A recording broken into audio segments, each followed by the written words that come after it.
Alright, that's enough of that. Oh boy. Hello, LT, Elementalist. Welcome to the stream. And welcome to Left for Random Talk. Hello, hello, hello, everyone. Amazing, once again. Engaging commentary. Yee. We're back to our normal title image now. Yes, the background. Unfortunately, Halloween was yesterday, and of course, we do this the day after. Woot. So, once again, welcome everyone. A few topics tonight, like always. This is, our usual MO. I think we can add in that Fallout one. You linked me. Oh yeah, I didn't really look that much further into it, but I know it's been happening. Oh, you got the password to okay. LT, let us know. Yeah, thanks. Let us know in a bit about that. All right then. So today's topics, as excuse me, as per usual, are on the screen, and I will read them out because why not? Arc extinction is upon us. Theories on what happened to Earth. Hopes for the new DLC. Fears of the game's future. HH is the only one who plays this game. Obviously. Rev's reviews, Bendy and the Ink Machine. Something new and interesting. So before you continue with the topics, before we went live, while I was watching the prime time, I sat there for 2 hours tinkering with the program that we use for intro music, and I couldn't come up with the jingle. Yeah, it's fine. It's fine. So yeah, I did not mean for that to rhyme. Call of Duty Black Ops 4 sells 5 million units. Investors say that's not good enough. This is how fucked the game industry truly is. Ripley, a strong protagonist that we need more of, talking about strong leads and stories and what makes a good protagonist. And as a kind of final bit, talking about Fallout 76 again. Because, there can't be, God forbid we ever do anything on this channel that doesn't revolve around controversies. Anyway, let's get started right into it with Ark. So, I've been keeping tabs on this since they announced that this new thing was coming out early this year. Like, I'm talking late January, possibly early March. The newest and final expansion to Ark Survival Evolve is coming out the 6th of this month. So we're only a few days away from it coming out, and unfortunately I don't think I'll be able to play it because it'll probably cost money. Because it will probably cost excuse me one quick second. Someone's got in here, and as per usual, my door is open. Be right back. Yeah. But the story of Ark, everybody says it's that it's aliens running a wildlife preserve for a game show. I might actually wait for Rev to come back so I can repeat what I just said. I've been playing this game for quite some time now. A friend of mine bought it for me and I haven't been able to play it. I got this new computer. I forgot that I could. Then, early this year, I realized, hey, I can play Ark. I install it like a dip. I join everybody on the server. Everybody that I know is now tired of Ark, so I'm the only one playing it now. Son of a bitch. Like that always happens. Every time there's a game that I get super into and I'm finally able to join, nobody else who was super into it when I was really wanting to play it just stops. They're tired of playing it. Fucking sucks. Yes, personally, I find the idea and the concepts of Ark very interesting. You only find it interesting because you know you can tame a whole legion of dinosaurs to rule the world. Let's be Well, honest here. it isn't just that. Okay, give me some credit. It isn't just that. It's also my inquisitive nature on a lot of creatures. How do these two react to each other and the sort? I think, and of course, you especially be interested in the xenomorphs. Of course I would. Who wouldn't? Oh gods. Oh god. As I was saying, like when you got up, I'm actually gonna repeat myself so you can hear it too. Uh-huh. Everybody's theory of what Ark is that it's an alien game show, I guess. Kind of like Hunger Games, where you are surviving for the amusement of a higher source. But I've read the survivor notes. I've read all the journals, not all of them, but a majority of them, so I understand what's going on. Um, it's none of that. It is humans. It is a machine. It is essentially the cube. You ever see those movies? Yeah, I know the cube. It's I don't essentially like those that. movies. You were surviving in these biomes, these environments called arcs, and a program, a machine, a higher brain is controlling all of it, all at the same time. If a civilization in an arc becomes too powerful, then it destroys the civilization and brings in new people. If well, Zeesh is playing for honor. Cool. Uh,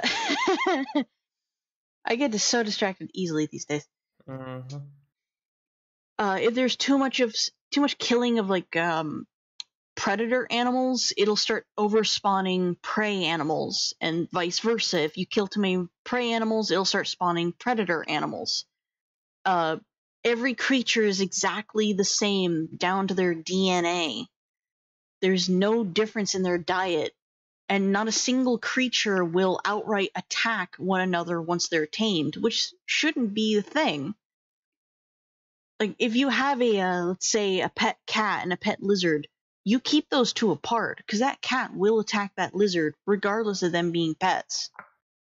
Yes, insert the famous clip of Kitten Freaking out over the the lizard as bearded a dragon? knockout. Yes. No, I would freak out over a cucumber. But anyway, what makes this all interesting, there's a lady that writes all of the dossiers for the animals. She's a biologist, but she's from like early 2000s. And I remember I talked with Rev about this because I was up late one night reading all the journals and learning about the lore about this game. But she is best friends with a British guy from the Explorer's Age. Yes, a man from the age of exploration. Yeah, an Age of Exploration. And he is not a biologist, he's a chemist and a hunter. I am actually going to open up Steam and turn off notifications because that's just distracting me. Yes, if I remember correctly how you said it, this guy's mindset is he doesn't care about anyone else except what he can do now that there's no restrictions on him. Is that That's about right? exactly the thing. He thinks he's smarter than everybody else. But it keeps going. Like, you notice that each of these characters are from different times in our world. There's a character that I really like called Mei Yin Li, a Chinese warrior. And she's from like ancient times before there was even gunpowder. Hmm. There's Raya, a priestess from ancient Egypt. There's a gang leader from like from 1880s Wild West era. And then there's there's a character that's actually from the modern age in this game. I believe her name is Diana. Hmm. But to put the Go ahead. story in like a bit of a nutshell, because I don't really want to spoil too much. I really want to play this new expansion, find out what happened. Humans discovered an element that they have just called element. It is a super element. It is amazing. It can be melted down into shards to make impenetrable metal. It can be used to turn into energy for force fields. It can be turned into weapons. It can even be turned into dinosaurs, as there is now robotic dinosaurs walking around. But there's a bit of a catch to it. It's radioactive. Once it's liquid, it is very dangerous and it can corrupt you. Which is why I was pointing out the guy from the Age of Exploration. He loses his goddamn mind just touching a tiny piece of this stuff. And for those of you who have actually played through our Aberration, you now know what happened to him. He's not going to be continuing through the story. Which brings me into what I want to mention with Ark in general. To pretty much put into perspective what I want to say, Ark is basically Jurassic Park done right, at least in terms of concept. You know, I'm not saying it is Jurassic Park. I'm just saying it's what it's something akin to Jurassic Park, but people are like, hey, you know what? Let's actually get things to stop the monsters from killing us. What a novel concept. And to be honest, Ark really is the Western equivalent of Monster Hunter when you really look at it, at least in terms of how the animals behave with one another. For example, like as you mentioned, there are like the creatures will interact with each other roughly. Mm-hmm. Like there's like an animal AI programmed into it, but it's sophisticated enough to look and act natural. Yeah. Yeah. In the wild, Exactly. like you also notice it in the wild. Actually, I noticed this in the wild. Predators will not attack each other. They will only attack herbivores or humans, but they will not attack each other, which I found very odd. And then I tamed some critters, and I noticed that the Rex, which is like something that eats a lot of meat, and I used to take care of everybody's critters when they were done playing Ark. They take up a lot of meat. And I had 2 Rexes positioned in the middle of this crowd of sheep that I had tamed, and they didn't do anything. They just sat there. Like all this promise of really, really nice mutton, which is, by the way, if you're taming critters, mutton is the way to go. Just this promise of easy to pick up meat, they don't do anything. Even if they're starving. Which is interesting, which again leads into that whole artificiality of these worlds, these creatures, and everything. They are very clearly engineered in some lab or wherever else you want to call it to be a certain way. These are not animals that are found that act or you would find in nature, and it's very obvious. We're contrasting it to Monster Hunter. A lot of predators will fight each other violently. You know, in Monster Hunter World, you have the turf battles between big predators, or you will find some of the smaller ones hunting prey down in various locations. Devil Joe is like a great example of this. Devil Joe is an asshole. Yeah, but he's still a great example. Yes, it basically he will just go anywhere and he'll start the fight. And you can see how the dominant predator of that specific biome will react to its appearance. Whereas with Ark, that's not the case, at least how you describe it. You know, every, I suppose, big predator in the game seems to kind of avoid each other in a sense. There's no territorial disputes. You won't see them fighting each other in some amazing display, and suddenly, you know, the environment will change to reflect that. It's always like they'll just say, "Oh, hey, it's you," and just kind of walk away. Very much how like zoo or farm animals will interact with each other when they're raised in the same environment. I think what's even weirder. Shut up, Avast, not now. I'm getting pop-ups everywhere and it's starting to piss me off here. I think what's even weirder, this is the one that takes the cake. So you know how when you play games like Monster Hunter and like other, I could say dinosaur games, just any game where you have a follower and a group of followers, you have to be very careful on how you command them because they will hit each other. They will damage each other, and you might even damage them. Yeah. With Ark, the dinos don't even damage each other if they bite each other. It's only when you hit them. And I noticed this even more in the wild. I noticed a pack of Allosauruses. Uh-oh, we got a red square. Yep, there goes the buffering. And we're good. All We're back right, to that green. was weird. I don't know, YouTube is really finicky right now. It If knows it we're gets, trying to go. yeah. It's like it knows we're trying to go live, and it's like, no, screw you. You must If it conform. gets too bad, I will post a link to the Twitch channel in the YouTube chat. But anyway, the most vicious enemies that you can face in Ark is wolves, Allosauruses, and velociraptors. And if you're stupid, Troodons. But All right. wolves can penetrate your armor. It doesn't matter what you're wearing, they'll penetrate it. Allos, they cause bleeding, which slows you down and tears you apart. Troodons poison you and knock you out so fast. And raptors can pounce. Of course. But what I know is that I was watching from my wyvern high up in the air, because fuck that shit. I noticed a pack of Allos and a Giga were actually working together and fighting some Brontosauruses. And the Allos had taken a few bites into the Giga, but it didn't do anything. Now, granted, the Giga is one of the most powerful dinosaurs in the game.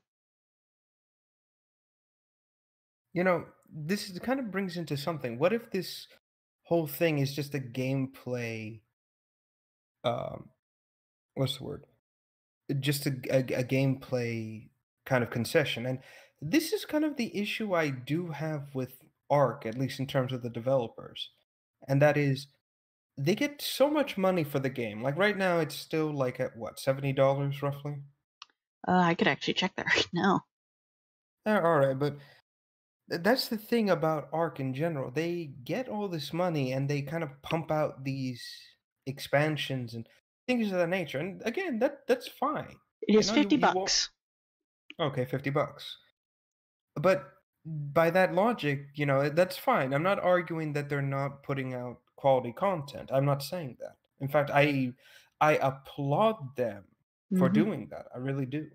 What I You know, like go is that on. unlike quite a few businesses, and I'm not throwing anybody under the bus here, but you can just get in your mind whatever business you want with this one. What I like is that they actively seek player content to add to their game. Like, did you know that for Halloween events they have two bosses that you could fight? The Dodo Wyvern and the Dodo Rex. These are player created creatures that are so powerful and so terrifying that you don't want to leave your base when they spawn. Plus, like, the entire game changes atmosphere when Halloween comes around. Because Yeah, the but moon will turn orange, the skull of a Dodo Wyvern or a Dodo Rex will take it over, and you'll hear this dramatic music, and even it's roaring in the distance. yeah, but again, this is where I gonna have to step in and bring this up. With all this money and fan integrated concepts and all of that nature, would it be so hard to add in more sophisticated or interesting aspects to the base game as it is? And by that I mean, a perfect example of this is, we've seen how these monsters fight, right? They bite each Mm-hmm. other, yada yada, but nothing happens. There's just, as you put it, no damage is done to the creatures, and there's a spray. There's like blood splashes on them. Uh, Someone just go ahead. as terrible as he is as a person, well, no, actually, he's pretty cool. It's just the way he talks; it's really terrible. Every Night X Riot is an Ark YouTuber strictly, and he is the best example I can think of to see how these dinosaurs fight. Because unlike Jurassic World Evolution, where they have these really well done choreographed fights for their dinosaurs. With Ark, it's not like that because your focus is surviving, getting stronger, fighting a boss, and getting off the Ark to another one. So when they fight each other, they just bite each other. There's a spray of blood, and you do get like kind of pushed back a little bit, and you make a noise like, ow, that hurt. But otherwise, there's really nothing there. And over time, your character will get battle damage, but only the dinosaurs will get battle damage. For the humans, they die. They just flat out die. Because a big part of the game is to tame an army of dinosaurs. Right, but this is where what leads into my slight issue is that these battle damages or whatever else have you on the creature, it's nothing more than just a splash, or at least from what I remember. It's just a splash of red blood on the body, and then now it's dead. Mm-hmm. You know, there's no detail, there's no dynamicism to the damages. It's just and now it's there, and your imagination just kind of has to run with it. Again, I'm not saying I have a super big issue with it. That's not my problem. It's just with all this time and effort they put into the game and put into making these creatures look pretty and everything like that, is it really so hard for them to implement a real, not even realistic, but a more interesting damage system? Like this is a cop out answer, but it's like, could you not like um replicate the old Jurassic Park toys that just had the chunk missing in the dinosaur and just call it a day? Though that would be interesting. Like a good amount of their money is actually going into making these new expansions, and even going back to their previous stuff and touching it up to look better. Like they had all these TLC patches to make their dinosaurs look better. Mm-hmm. But to be honest, like there are other ways that these creatures are attacking each other that I find very interesting, and I guess as real as we can get. The Kentrosaurus impales a dinosaur onto its spikes and just carries it around, thrashing it about. The Capro, which is a gator that runs as fast as a horse, can pick you up and shake you about like a gator does. The giant crocodile will actually death roll you.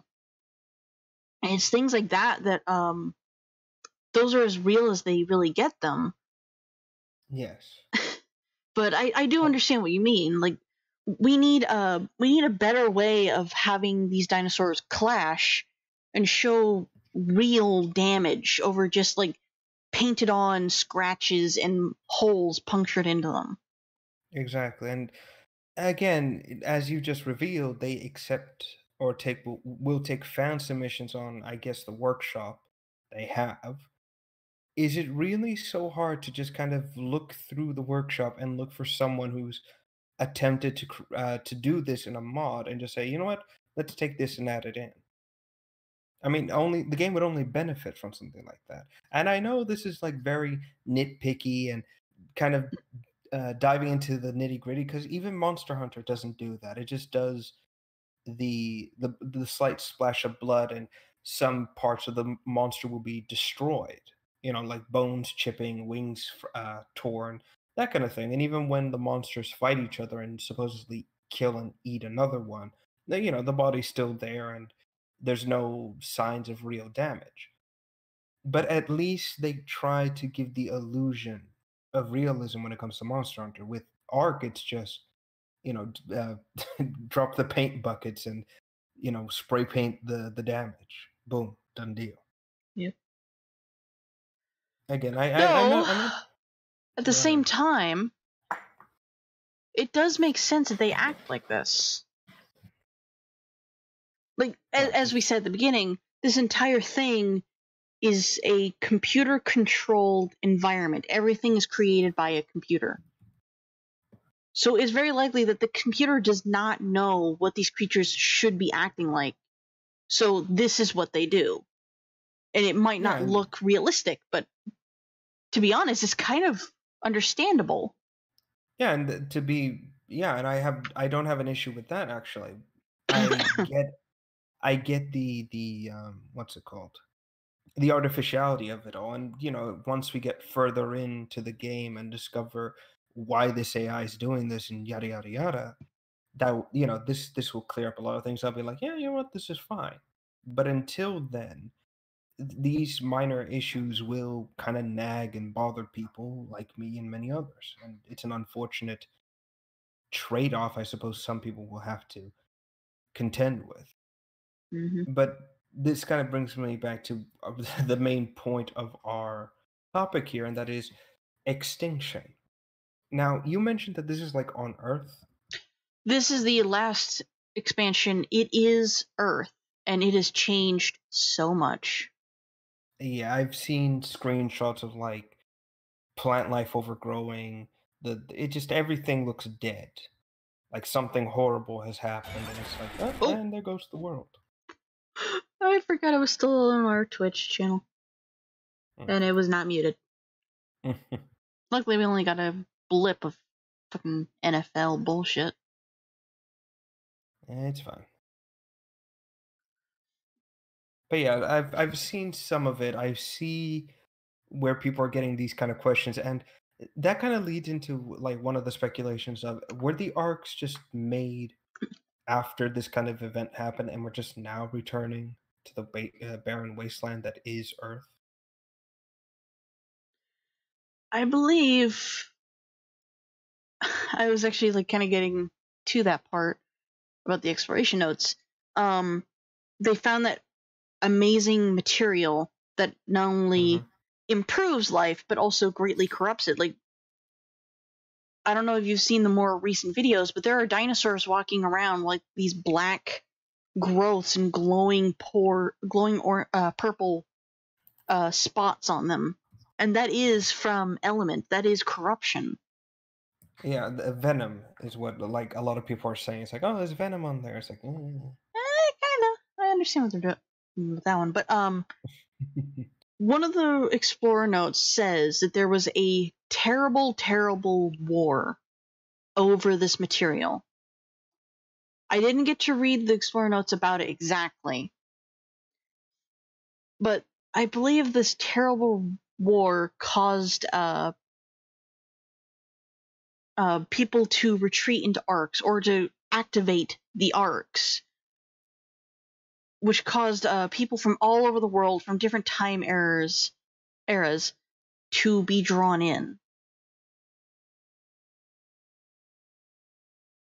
that makes a bit of sense, and that actually leads into a possible thought, and that is, what if the gravity of the situation is so severe and that so many people have been contaminated in quotations by this element that they basically have to, or these AIs or whatever they are in the arcs have basically have to pull individuals from certain time periods that have a relatively normal genus, DNA and etc., bring them onto the arcs, keep them around, and then do the same with animals. But due to the fact that maybe mammalian species are way too susceptible to the corruption, so they decide, okay, let's just start resurrecting ancient fossilized animals, put them on the arcs, and then wait till something better happens. And I think that might be what the story is about, at least in my opinion. It's just one giant repopulation and rebirth of the Earth plan that has to be put into effect. Hmm. And who knows, maybe that's the case.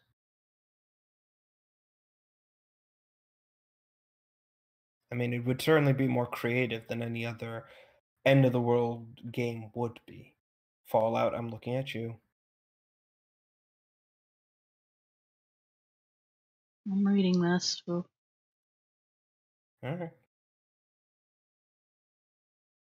Yeah. Just long pause. But yeah, I am interested to see where this goes. I mean, I don't play Ark. I do like the creature designs. I'm a more of a fan of the more fantastical beasts that Ark creates. Like Aberration, Yeah. Scorched Earth. Those are my favorites because they create such interesting monsters that aren't truly dinosaurs, but aren't truly what's the word? Truly out of the ordinary either. It kind of leads into an interesting thought, but like if it is revealed that basically this is the whole plan, eight Earth and kind of kickstart a new Eden after the contamination has been dealt with. Um, do you think that once that's revealed, they'll start just going crazy and redesigning all the dinosaurs to look more, you know, points? I did not understand that. What do you mean? I didn't understand that. I mean, once we discover that this whole thing is one gigantic, uh, whatchamacallit, once we discover that this whole thing, this whole arc thing, is just to repopulate the planet with new creatures, based off dinosaur DNA or whatever else have you. Do you think when that happens, the developers will go back and just start redesigning all the dinosaurs into crazy, crazy looking things? Like just changing the skins and everything. Uh, I'm not sure. I know that like once extinction is out, they're likely gonna pause to go back and touch up all the previous dinosaurs, but I don't think they're gonna go eldritch crazy. You know what? If they do that, if they do go with that idea, it really should just be a few creatures, like just just go nuts and just give a T-Rex a pair of horns or something stupid like that, and just say, "We're introducing random genetic mutation dinosaurs now." I sent you a link to like they recently released a teaser for one of their dinosaurs, which quite literally has bullets in its face that it shoots out. Oh I thought yeah, those were the pretty the cool. the Velenosaurus or whatever, however you say it. Vilanosaurus, yeah. Yeah, that's interesting. But again, if they go with that, it's gonna be kind of funny. Yeah. I'm excited for this. I All am right. so excited. Well, you've all heard it here first, folks. Get ready for very interesting things. Uh Yeah, it does kind of seem like some sort of story. I like the gas bags. Hmm. It's just the weirdest thing ever. Yeah, just they look like gigantic flying bugs of Caterpillars some sort. mixed with Yeah, a a caterpillar. bowl. I think they might have taken some inspiration from Appa from The Last Airbender I think that might have been it, but they had to change it due to to be a copyright. giant ass caterpillar. I I'm wouldn't be surprised. I am excited for the Titans. I want to see those. Like, if anybody knows me, I'm a sucker for giant monsters. Those things are going to be awesome. Sorry, I'm still thinking. Yeah, it would be interesting. And again, I wouldn't be surprised if, I wouldn't be surprised where these new monsters and designs go. I wouldn't be too surprised. And I'm going to be honest here. Ark has really evolved, no pun intended, Hmm. from basic dinosaurs into more fantastical things, and it's interesting. It has I mean, evolved from being a really weird Play-Doh-y game all about poop to this. that still involves poop. Oh yeah, it still involves poop. Which, by the way, you actually seen the pictures I've been posting with my modded friend? Yeah. 35-pound poops, and they are bigger than a human. They should weigh a lot more than that. Jesus Christ. But no, I will admit some people are kind of like off-putted by the dinosaurs and then having these newer creatures in, and I can't really blame them that much, given how it does feel kind of what's the word I'm looking for here? it does feel out of place, to have these giant, more fantastical beasts in the game and then just having regular T-Rex walking around. Mm, I don't blame people for having that kind of issue. I really don't. But after a while, once we found out that, the arcs are what they are and we have these monsters and dinosaurs around, you just kind of get used to it after a while. You're like, I can live with it. one last thing to say is, looking at all those corrupted dinosaurs kind of makes me think of a, well, infestation. Yeah. Interesting. Yeah, I I'm wouldn't be excited. I'm excited for it. It's gonna cost money, so I don't think I'll be able to play it. But I'll be keeping my eye out for it. I want to watch people play. Same. Uh, what else? There was something else on my mind. No, I can't remember. Oh, right. Oh gods. Oh gods, LT. That if you think that's funny, do this. Go God mode and then creative mode and fly to the coldest part of the map. You will build. Thank you. You will build the Tower of Sauron within 3 minutes, just with poop. Because like when you're in God mode and creative mode, your character is automatically eating and drinking to stay alive. Like you can't really die in this form except for lava. So you are crapping your life out over and over and over again every 2 seconds. And it's hilarious because that's all you hear. All right. So I guess we're moving on then. After that incredibly insightful tangent about poop. Poop. We are mature. Yeah. Anyway, I guess we can move on to the next bit. And that is, of course, entering Rev's Reviews. That still doesn't have a jingle. I was working on it and I couldn't do it. I tried. It's fine. We'll figure something out, I'm sure of it. Mm-hmm. You know what? Fuck it. Let's just go with the 60s-esque or 1970s-esque radio theme and just call it that. Nah. Anyway. So, and that is, of course, talking about Bendy and the Ink Machine. And as of recently, about, what, a week back, I think? Give or take, yeah. The final chapter for Bendy and the Ink Machine has come out. And my god. So, needless to say to everyone here, there will be spoilers for the entire game. Mm-hmm. If you don't want to listen to this, just mute it and wait for the spoilers ahead thing to disappear. Yes. So, let's get into it. Bendy and the Ink Machine is a very interesting little gem that kind of just propped up out of nowhere.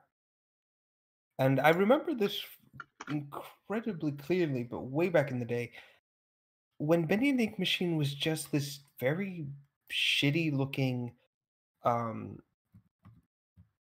what's the word? Cartoony Very game. yeah, just a very no, just a very shitty little horror game that only had one level to it.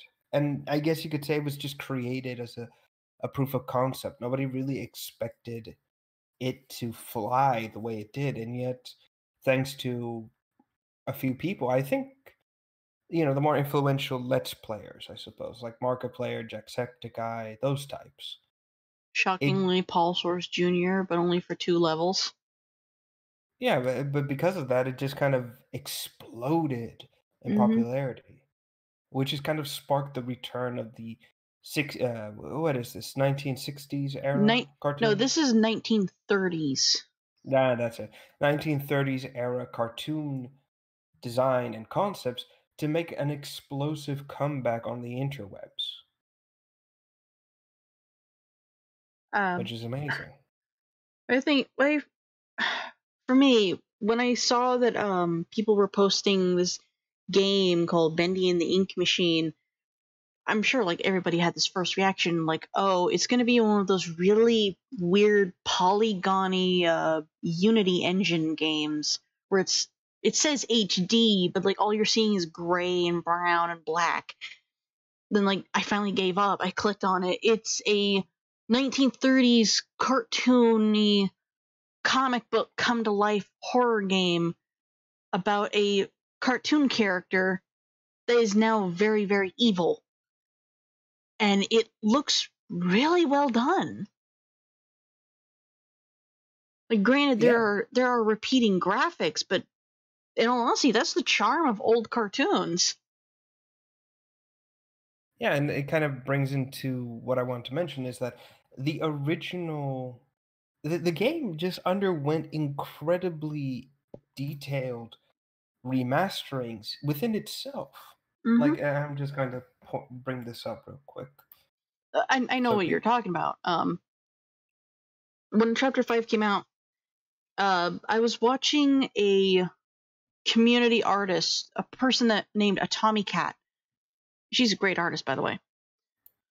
She was playing Chapter 5, and I was watching it and went, and like she has to go through Chapter 1 to Chapter 5, and the entire time I'm watching and going, wait a minute, that's not what it looked like at the back then. This has really changed. yeah. And that said, it kind of leads into what I wanted to mention about. Oh, actually, this is a perfect example of this. Hold on. Just going to snag this real quick. And it leads into what I wanted to mention, and that is the game abandoned the realistic aspect it was trying to portray with its cartoons. And by this I mean the original Boris, the Boris corpse, sorry, we see in the original game looked more real, like a real person. Um, what's the word? Like how a cartoon would look like in reality. And yet, let's be honest, it looked terrible. Like the proportions were incredibly off. Mm-hmm. Um, what's the word? The proportions were incredibly off. The bones and the ribs and just looked very terrible. Nobody was too interested in it. And that's the unfortunate truth of the matter. Even Bendy, his jump scare was incredibly, lame. He just kind of leans in once you come in. It's like, oh my God, it's just a smile looking at me. The fuck? Yeah, that was something I noted when I first watched when I watched Chapter 1 before it got all this updating. Um, Hmm. he just appears and just starts looking around like he's lost, and that was supposed to be terrifying. It's just like, sup? How do I get this Exactly. board down? And the funny thing is that if you no, of course, when Bendy leans in, the music explodes, and then you hear this dun dun dun. Ink starts shooting out from the walls, and there's this brief moment, where it's in your mind that the music and everything takes advantage of the flight or fight instinct people have, and it works to that advantage. But if you ignore it, look back at what's happening, you then realize that, oh, wait a minute, it's just there's nothing happening. Bendy disappears, and the whole place is just shaking and ink shooting out from the walls, and that's it. There's no or It's like there's it's like when people go ahead. noticed in like the second chapter, if you run backwards down that hallway, he doesn't show up. He doesn't even spawn. You can moonwalk to safety. Exactly, Dan. But that's the point I'm trying to make is that the game was really smart about using your fear to create tension in this instance. Then we get into the reworkings of chapter 1, and they just go all out. Hmm. There's new things are created, new office spaces. We see the ink machine in a different room, not exactly in front of it. The art style has completely changed too. Everything is new and interesting, but fitting the aesthetic of chapter 1 of the universe, and it's really good. That said, I kind of want to bring up something a little funny. The bendy model they use. Actually, wait, let me check something real quick. It's about the original model that they used for that original jump scare. You know what the one I'm talking about, Mm-hmm. right? I'm just gonna check the workshop real quick to see the source filmmaker one because I remember someone pulled the original bendy monster from chapter one and kind of put it there, and I'm trying to see if I can find the that one just to kind of show how incredibly unterrifying it was. Yeah, here we go. The bendy beta bendy. That's what they called it.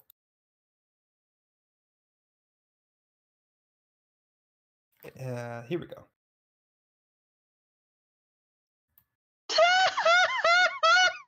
Yeah, not so terrifying, is it? He's a CPR dummy. Exactly. Oh my god. And this is what kind of is the problem with Nope. when all this was getting off the ground. Nope. I clicked on the wrong image. Let me try that again. Oh, I It's didn't even just save it. So what was it that the creator said in the galleries? Right, bird poop with a smile. That's what they called it. And I can't, you can't look at that and say, yeah, that's not bird poop. It's bird poop. He looks like a CPR dummy. Oh god. Oh, the poor thing.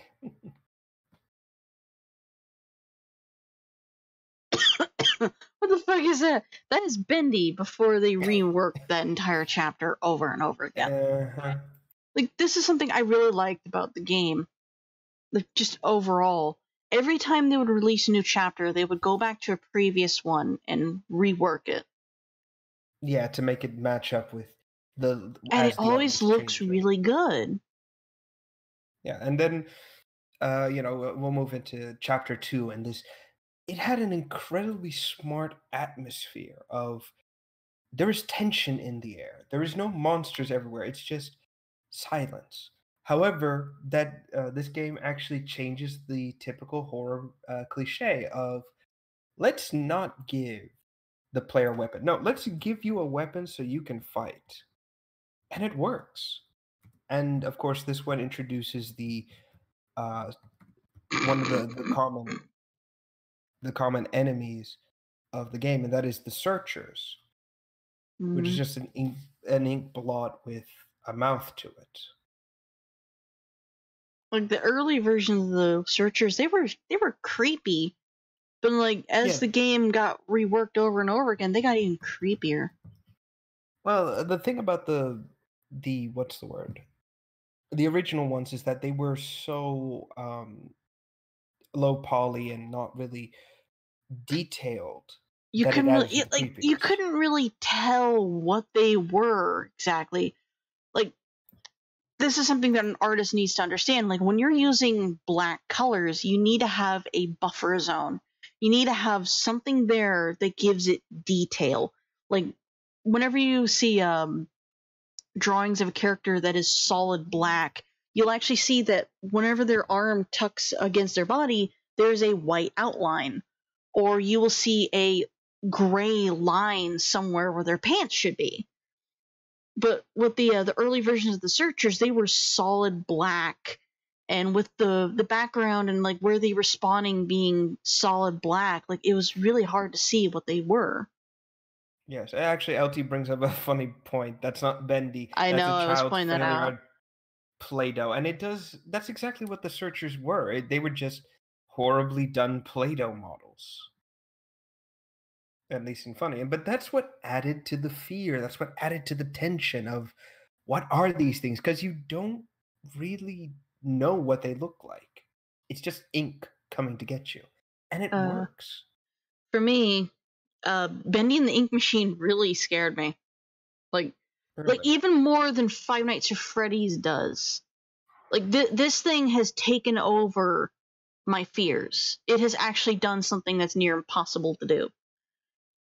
I say as I don't really watch horror movies, but I'll sit there and I'll watch aliens. I'll watch a guy get torn to pieces by a monster. I will watch a slasher stab through a girl's neck. And while I will be nervous about it, and I'll walk away. Oh, red square. Oh, we're good. Well, I'll be nervous Okay. about it and I'll walk away. I'm not actually scared. Terrified, yes. Yeah, I'm just uncomfortable with it. But with Bendy and the Ink Machine, I am truly terrified. And I don't really know how else to describe it than when you're an artist, like one of your dreams is like to have your creations be real in some way or shape or form. Usually it's to have them be realized by larger companies or something like that and turned into like a video game or a movie or their own TV show, etc., etc. Right. And Bendy and the Ink Machine does that. It is a cartoon character that an artist made and then took too far, and now it's alive and it's not what they were expecting. It's Can't be erased this time. it's using the very blood of an artist to scare you. Yes. Which is actually kind of funny when you consider who, I guess, the main bad, in quotations here, really is. Mm-hmm. And by that I mean Joey Drew. By the way, Which, actually, go ahead. when listening to like all of his recordings in like the chapters, did you get an Andrew Ryan tone from his voice? Yes, I did. Actually, no, correction. The guy that was making the theme park, he sounded like Andrew Ryan, but Joey Drew acted like him. Exactly. This whole thing has a very BioShock theme to it, and you can sense it. And it's like, you know what? This all seems like something Andrew Ryan would say yes to, approve the project, and just have it in Fort Frolic somewhere. Yeah, fuck the fact that people are working on this. Fuck financials. Let's just do it. But exactly. When I was watching Jacksepticeye play the chapter where you're working for that bitch, he was given the wrench, and like the first thing I'm like, oh my god, it's BioShock. Yeah, actually, I want to go back to chapter 2 for a second. I also want to point out that Sammy Lawrence, I guess the antagonist of that chapter, also excuse me, also received model updates. Yes, he did. So this is the original, like how he looked. He didn't have feet or anything. And you can tell here that this is still going off of the realistic design. Like you can tell that the suspenders and everything, this is all created to look real, but have a cartoon overlay to it. But it doesn't work, you know? Yeah, the scene with Sammy Lawrence is the one that kind of got me the most. Like, that scared me the most. Actually, I do love his little song, and someone did turn that into a full little bit in another musical, and I was like, oh, this is very good. I might make it into a thing. So that's the original model. That's the original model. Like, he got an update. Again, I was watching that artist stream this, and I kept noting all the changes of everything. Like, not only did he get a model update, he also got an animation update. Yes, and I have to say, I want to point this out real quick. The updated model has abs. The fucker lifts. He's a musical producer. What the fuck? With the body of a bodybuilder. The fuck? With a body that your friend seems poisoned into. That entire argument and conversation still pisses me off to this day. I'm just going to say that right now. All right. Exactly. We'll get to that in a bit. Don't worry.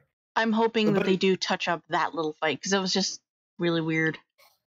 Yeah, but that's the thing about Sammy's appearance I find very interesting. It's just the suspender look is very, very fitting to him. And I do like it.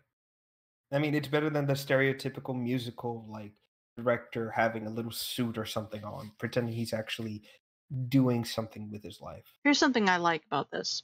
I'm like also comparing like original to the touch-ups. In the original, the ink didn't look like ink. It looked like oil or tar. Yeah. Like when we look at original Sammy Lawrence, which is the one on the right, he looks like he's just coated in oil, and it's all clotted, it's all congealed and just stuck to him. But then we see Samuel Lawrence in the remake, which is the one on the left. The ink is always moving. It's shiny. It's reflective. It's liquid. Yes. That's what ink is supposed to be like. Also, sorry about the black backdrop we have these two on, but you can't really tell with the right Sammy. But he didn't have feet in his model. It was more.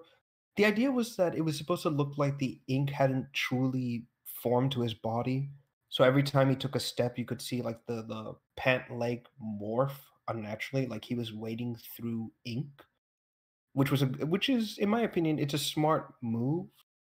But the more fresher, the more inky version of There we Sammy go. to the. Oh, hold on.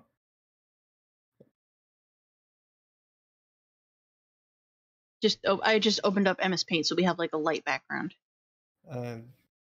Oh, okay, there we go. Yeah. So as you can tell, like with the foot, how the feet are shaped in the original model, it's very like the idea is that like the ink hasn't really formed around his feet that well. So it's just kind of like always they become suction cupish kind of in a way, where the new one just has a defined and refined appearance, which I like. I think what they were thinking of was that his pant legs are so long you can't tell if he has shoes or if he's barefoot. Yeah. Like, to be honest, I don't think I would want to walk around barefoot in that kind of environment. No, you'd slip. Oh yeah. And to be quite honest, I like the one. Don't get me wrong. It's just the new one is much better in my opinion, more refined, and it works better. Again, I still question why they give him an incredibly fit body, though. Just I question. I'm noticing this about like the original and the new one. The proportions. Look at his arms. Look at his legs and his torso. What the fuck happened with him? It's more like the original was more cartoonish in appearance, but then the new one's like, you know what? Fuck it. Let's just go with normal anatomy for this one. Yeah. And it's like, yeah, this works better. Mm-hmm. So I guess we can move into chapter 3 then. Yeah. Oh my god, this is where the story and everything drags horribly for the game, and that is because you're doing an incredibly annoying fetch quest for, every few seconds by Alice Angel. This, I think when it came to chapter 3, they understood that a lot of horror games did fetch quests, so they made an entire chapter after it. But And then they the stopped doing that afterward, like immediately afterwards. Yeah, because you've basically killed the tension in the game, and that's not a good thing. Mm-hmm. And it also leads into this is where the things get a bit weird in chapter 3, and you see what I actually love is you finally meet more of the demented cartoons, and I loved it, especially the little butcher gang. Those were Yeah. interesting, and as it turns out, according to the oh god, what's it called? The archive at the when what they released. Apparently, they designed them as monsters first, and then just retroactively redesigned them into characters for a cartoon. And I think that's incredibly clever. Yeah. And to be quite honest, I love the idea of the Butcher Gang. I love their the concept that they're antagonists to Bandy and just generally just no near dwells. I love it. However, by that same, in fact, someone did create a fan. Oh god, what do they call them? A storyboard for a Yeah. Bendy cartoon involving the Butcher Gang, and it works so well. It's like, yeah, this I can see this. Essentially, when they were working on Bendy, like every time there was like a poster that the fans made and was incorporated into the game, they also made cartoons based on them. So, like, the fan artists wouldn't just have their posters be forever put on the wall. They also had a cartoon associated with it. And I always thought that was really cool. Yeah, and it encouraged people to get creative and Mm-hmm. join in on the community. Because not only were you creating something for the game, you had the opportunity to be immortalized in this game. And I loved it. Again, the Meatleys crew is really they were passionate about this. I like that However, this if you're really clever, you can find the hidden Meatly behind walls. It's always funny to just see him standing there. yeah, like every time I see the Meatly cutout, I immediately think of that the meep noise from SpongeBob. Just the moment you walk through, meep. Yeah, but this is where it also gets interesting. The story You of Benny. mean that? You forgot I have that picture still. Oh yeah, Meep. yeah, exactly. That's it. That's it. I love that photo so much. Oh Oh man. my god. What But no, are this, we were what are we even doing right now? but what I want to bring up as well is that there is a story behind these chapters. There is a hidden story that's being told in the audio logs. You Mm-hmm. know, the Alice, her voice actor was apparently not getting anchovies. Yes. Yes, but that's the thing. Alice's voice actor was getting replaced. Joey basically played her, and then he turned her into Alice.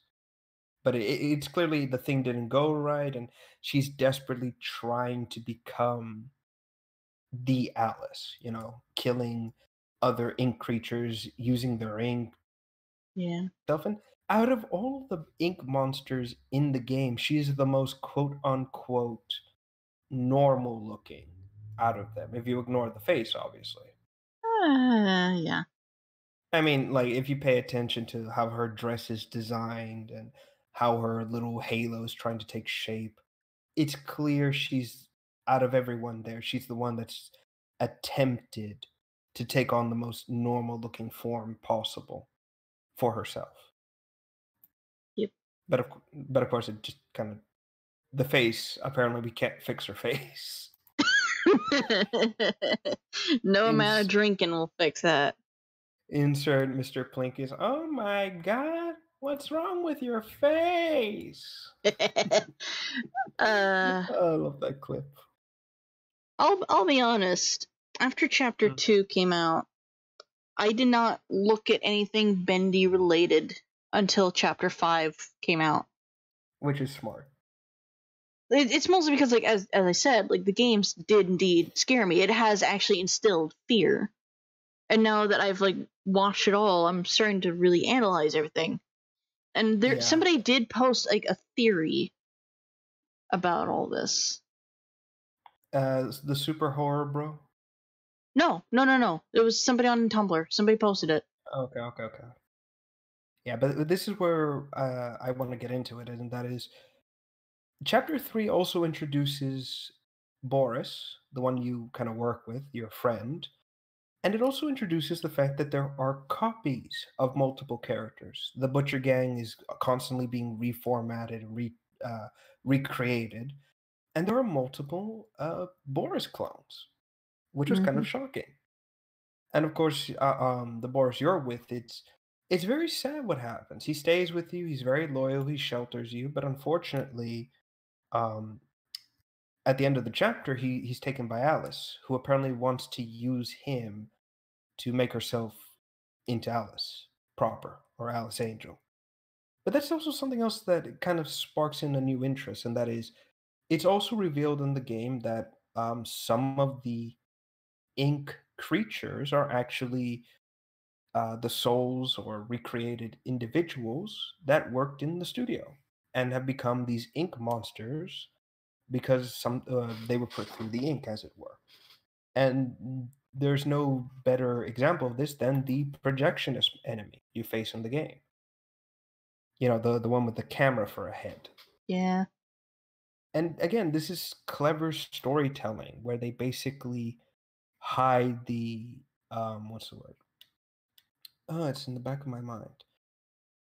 Where they hide the information about this creature's origins, except you can find it in the audio tape. You know, and you find out who the guy is, how he's a total creep, how he likes to hide. Why did you do this? I'm sorry, ladies and gentlemen. She sent me something. I'm like, why is this a thing? Stick my leggy out real far. But no. We learn about this guy, we learn about his tendency, and when you face him, it's very interesting. It's very cool. But of course, this is where the interesting aspects of Bendy and the Ink Machine starts to peter off when you enter chapter 4, unfortunately. And this is where my issues. Unfortunately, I can't keep praising the game because as a writer myself, this is where the story jumps off the deep end. And it's very obvious that the Meatley and crew intended to do more, but began rushing the game out to continue its popularity. Mm. And when we reach chapter 4, this is where the problem truly hits home. Chapter 4 introduces the Lost Ones. And these are. Burma, there goes my pen. Chapter 4 introduces the Lost Ones, which are just these inky, soulless soulful creatures. And it's heavily implied that they are the workers of Joey Drew Studios, but they can't leave because they've been turned into these husk-like monsters, and it's quite sad. It's quite distraught to see them. But this enters the problem. What's the point of them in the grand scheme of things? It looks more like they were introduced for shock value rather than, hey, this is like a natural progression of the story. That's what I'm trying to say. Mm. And even the Found the theory. creation. Okay, good. I'll wait And till we're done. even all right, Sorry. and it's okay. And it leads into the problem of chapter 4's Bendy Land. They introduce the concept of Bendy Land, but yet why is it underground? Why is this here in Joey Drew Studios? And this kind of rings out the concept or the question of, did they plan to have you kind of come out of the studio and you're in an open area where Bendy Land exists? But then again, why is it in the studio itself? Why does this Bendy Land exist underneath several hundred tons of rock and stone? Which then leads into the problem I have as well. I mean, I like the concept of Birdie. Yes, I refuse to say his name. I'm always going to refer to him as He Birdie. sounded so much like Andrew Ryan. The poor guy is so angry too about it. He introduces me as Bertie. It's so freaking funny. I understand he has pride and all, but he has to remember he's working with people that make cartoons. Exactly. They're forever going to have the silly aspect of them. And they want to keep people coming to watch the cartoons and come to the grand opening. So of course they're going to pretend to be silly. It's just so funny how he reacts to it too. But of course, there's Bertram and his merry-go-round from hell. And again, this enters another problem. Why is this a thing? Why is he like this? Are you telling me that at some point in the creation process, Joey Drew said, you know what, through this machine, and then have him become part of a merry-go-round? That will traumatize the children once he opens up to reveal his horribly severed head. You look good when you're traumatized. Let's put you on the face of this children's toy. Exactly. This is where the problem of Bendy and the Ink Machine really starts to come into effect, and that is they put too many ideas in without refining them. This all screams of first draft, first draft, first draft. Mm-hmm. And that's the problem. There's no refinement. There's no, hey, maybe we shouldn't add this, or maybe we should. A perfect example of this is the bendy animatronic in the workshop area. Yes, before anyone asked, there was a bendy animatronic. I think that was kind of their shout out to Five Nights at Freddy's in some way. Here's the crazy thing, though. Someone actually found out that the animatronic was at one point completely put together. as in like it wasn't in pieces. It was like completely set and built. And apparently at this point the what's it called? Its body was completely put together, and apparently this thing was meant to actually walk around in the studio, in the bendy land, fully functional, fully automated, and could speak. And again, from what I can tell, it might have had someone in it. In fact, I'm just going to show. I'm just going to send you the completed model. It even had like a little animation rig, and it looks like it had an animation rig and everything.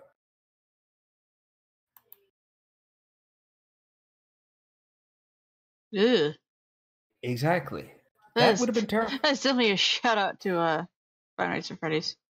Yeah, but this is where it kind of gets. This is where my goat gets got in terms of this, and that is.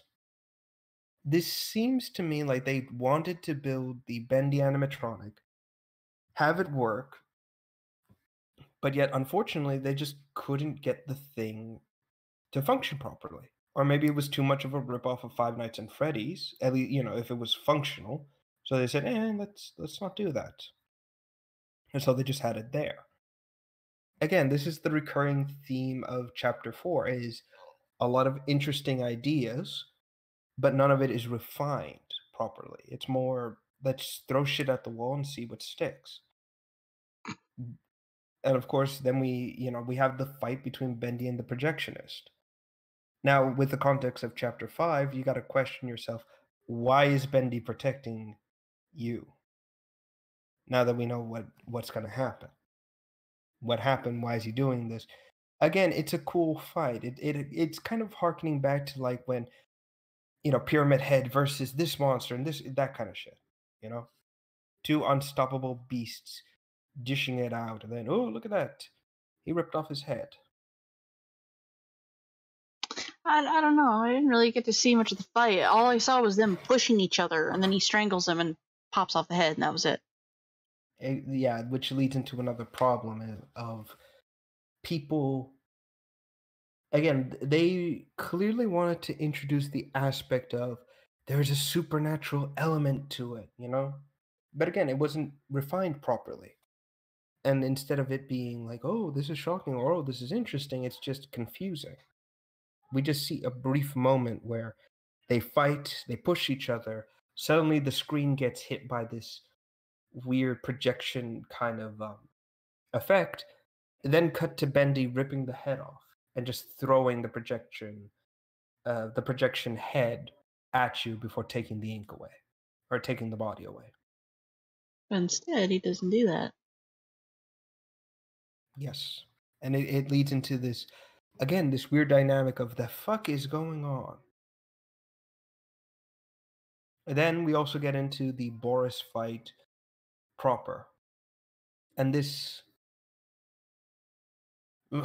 It goes from like a Bioshock to well, actually no, it sticks with Bioshock because then I remember the Handyman.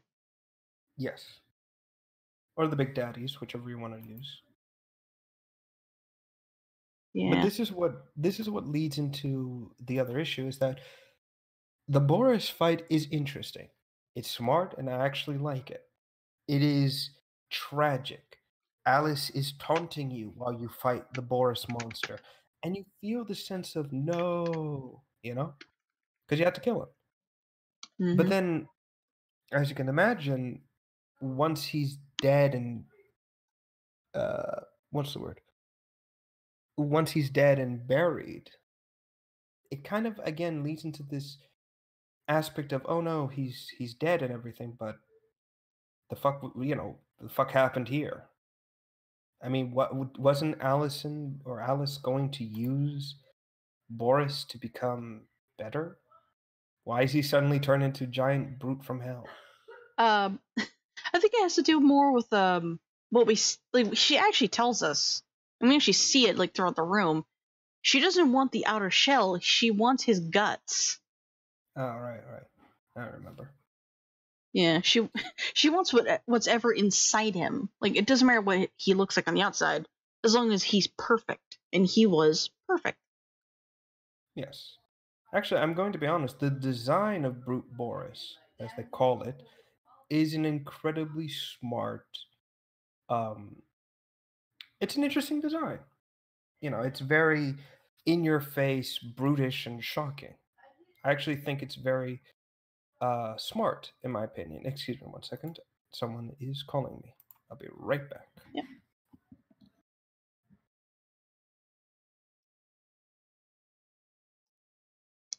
I can't look at Boris and not think fucking Goofy. Just why? Fucking why? Why did it have to be Goofy? Then again, I can't really feel too bad. My mom's obsessed with him, so that means I don't care.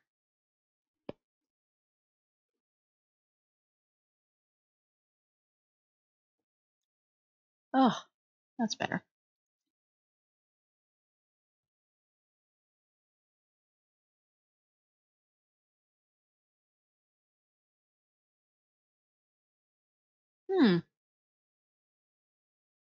Okay, so I was wrong about that theory. It is super horror, bro. All right, sorry about that. Someone is having a mental issue over here, like always. Anyway, let's move on.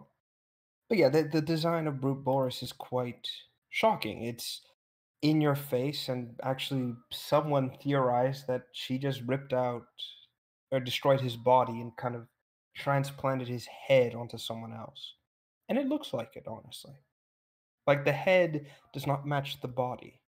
Yep. And it's kind of shocking. Goofy has goofed his last. Yeah, Goofy has goofed his last. Every time I look at Boris, I immediately think of Goofy.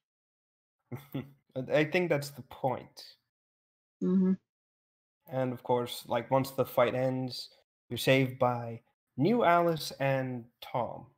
It's like the funniest thing ever. But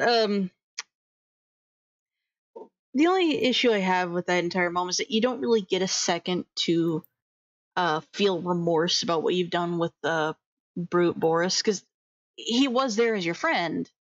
He's with you for almost the entire chapter before. But like the second you kill him, He's gone. You don't feel like your character, like, yeah, you feel sad about it, but he doesn't even get a second to mourn about killing him. Because almost immediately, evil Alice is coming right at you. And then she gets stabbed in the chest with weird katana blade, and you meet the other two, which I find a little fun. But that's the other thing about them. This is where the chapter gets, or the story gets interesting, and people are intrigued. I mean, you can ignore the weird inconsistencies with the plot, and it's okay. And chapter 5 is meant to be this kind of overall arc. And this is unfortunately where the story of Bendy and the Ink Machine meets an anticlimax. And again, it's heavily implied, or at least from me, my point of view, this is heavily indicative of a rush job to meet a final deadline that was self-imposed on themselves, specifically for Halloween. That's what I mean to say. Mm-hmm. Which leads us into what happens next, and that is, it is not entirely clear what happens. Henry is kept in a little cell, and Alice and Tom are there talking with you. And then it's revealed she's the one who paints on the walls and shows things. But unfortunately, by that same merit, it also shows us what's the word I'm looking for in the back of my mind here? It's not clear how much time passes, unfortunately. And this is kind of the issue I have with chapter 5. It is this rush to get to another point in the story. Rush here, rush here, rush here, rush here. And there's no time to really ingest everything. A perfect example of this is after Bendy discovers the lair, you're encouraged to rush out of the room and not look back. But you don't. That doesn't really happen. You can take as much time as you fucking want in that room. Nothing will happen. Exactly. And this is what this is what's kind of led me to believe that there again, this sounds and feels like someone just rushing to get this out the door. No refinement was done. Just slap everything together and put it out to pasture. And it shows. It really does. Because after you get out of there, after you get out the room, you board the little gondola thing. You go through the ink, and then you appear in the Lost One's little town. And this also leads into another issue I have is the giant disembodied hand in the ink. Hmm. And this is where I have an issue with is it is very clearly part of, oh, what's the word? It's very clearly part of another creature. It's not the ink. And unfortunately, because we're just kind of rushing through this chapter, we don't get to see this ink. It's just there. Look at it. It feels like, hey, look at this thing that we've created. Okay, now get out of here. It doesn't have any bite to it, any real stake. It's just there. And of course, the Twisted other issue, Tunes, giant hand. That's it. yes, and it leads into my other issue is that in chapter 5 we get the return of Sammy Lawrence for some reason. He's just there. He's here now. Everyone squeal and gasp and say, "Hooray, it's Sammy Lawrence." And that's the thing about Sammy. That this entire game is incredibly inconsistent with its own rules of life and death. One minute someone's dead, the next they're brought back. It's never really shown what happens. It's never really explained why Sammy is there, why someone would be interrupting the process, and why, uh, all things considered, what is it exactly I'm trying to think of here is out of all things considered, why is it that he's back there, here, you know? It's Mhm. never explained. We saw him get not saw, but he got squished by Bendy. Just how did he come back? Why is he back? Again, this to me feels like they wanted to bring in a new character for chapter 5, but there was no time. They didn't have, the time to create a new model and sync up a new animation rig, so they just brought back Sammy and put him there. And when you finally do beat him and knock off his mask, there's nothing behind it, you know? It's just a void of black ink. And this is what also leads me to believe that I think they had originally modeled a face for him. Because when we see the end credits for chapter 5, for the game, which I Oh, Sammy didn't die. suppose I. Oh, He escaped. could have fooled me. Interesting. Yeah, but this is what I'm saying. When you get to the end credits scene, when Sammy is, revealed in the end credits, that's his face. This lost one screamer face. But yet in the game, he doesn't have that.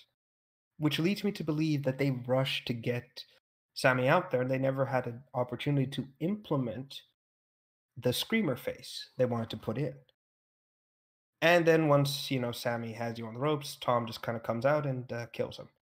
Which, by the way, Hmm. I want to say this about Tom. Tom is my favorite out of this Yeah. entire game. He does not give a fuck about you. He's like, "Fuck you. I'm going to knock your bacon soup to the floor." I think I for the love most him. part, Tom likes Alice. Yeah, actually, Tom is pretty much confirmed to be the engineer behind the ink machine. Hmm. Yeah, it's the same guy. I Hmm. like him, honestly. And it isn't just for the robot arm, even though that helps. Still, it's quite funny to see how Tom doesn't talk. Is that his entire method of communication is through body language, and it's amazing. You know, he gives you a stare, and then does something with his hand. It's like, okay, I think I understand what you want. And of course, Please like don't hurt me. his most common way of communicating is the axe in his hand. Exactly. It's the universal sign of I'm willing to fight. Oh yeah, that Go. picture. Markiplier uses that for his thumbnail. Yeah. I don't think we'd get in trouble for showing that, I think. I Anyway. mostly don't want to put that up. Because it's too creepy. It's like, "Ugh." Oh, cocaine's a hell of a drug. Anyway. Which kind of leads into the whole fight with the searchers and the watchers. You falling through the floor, winding up in the what was that? The offices, I think. You know what The I'm talking about, right? the one where you're trying to avoid the butcher gang, you're trying to find ink. Yeah. Or the Those yeah. are offices, yeah. Yeah. Yeah, I liked it. And the fact that we finally see Joey Drew's office and everything. But this is where again I have an issue. Hmm. They don't in the entire chapter, when you go through the offices, nothing this is the perfect opportunity to reveal more about people who worked here, their lifestyle, what was happening, what people thought about the company, you know, reveal the bankruptcy angle, all that kind of shit. But they don't. Instead, they just bring the ink machine. What's the word I'm looking for here? They bring in some aspects, but that's it. There's no big reveal or no information, you know? They just keep it purposely ambiguous. It kind of sucks. By the way, I want to also bring this up. By the way, apparently, it's possible to completely destroy the Butcher Gang in that entire area. Oh And by boy. that I mean, well, here's the crazy thing. You're not going to believe this. So, if you get the Butcher Gang to follow you out of the office maze, and you have a piece ready and you put it in, Bendy's little like what is it? Ink on the wall His spawns spawning in. animation, all that ominous stuff. Yeah, once it comes in, it will actually insta kill all three of them. So it's entirely possible for you to get rid of them, wait for Bendy to vanish, and then go through the level at your leisure. Yeah, when I was watching Jacksepticeye play it, and he pressed play on some of the tape recorders, but I never really got to hear what the lore was from them. Yeah, this is the downside about Jack. Again, I'm not bad mouthing the man. I'm just saying this is the problem with whenever he plays Bendy in the Ink Machine. He kind of bum rushes a lot, and it kind of bites him in the ass. Again, I'm not picking a fight with Jack or anything of that nature. I'm just saying, chill out, man. You know?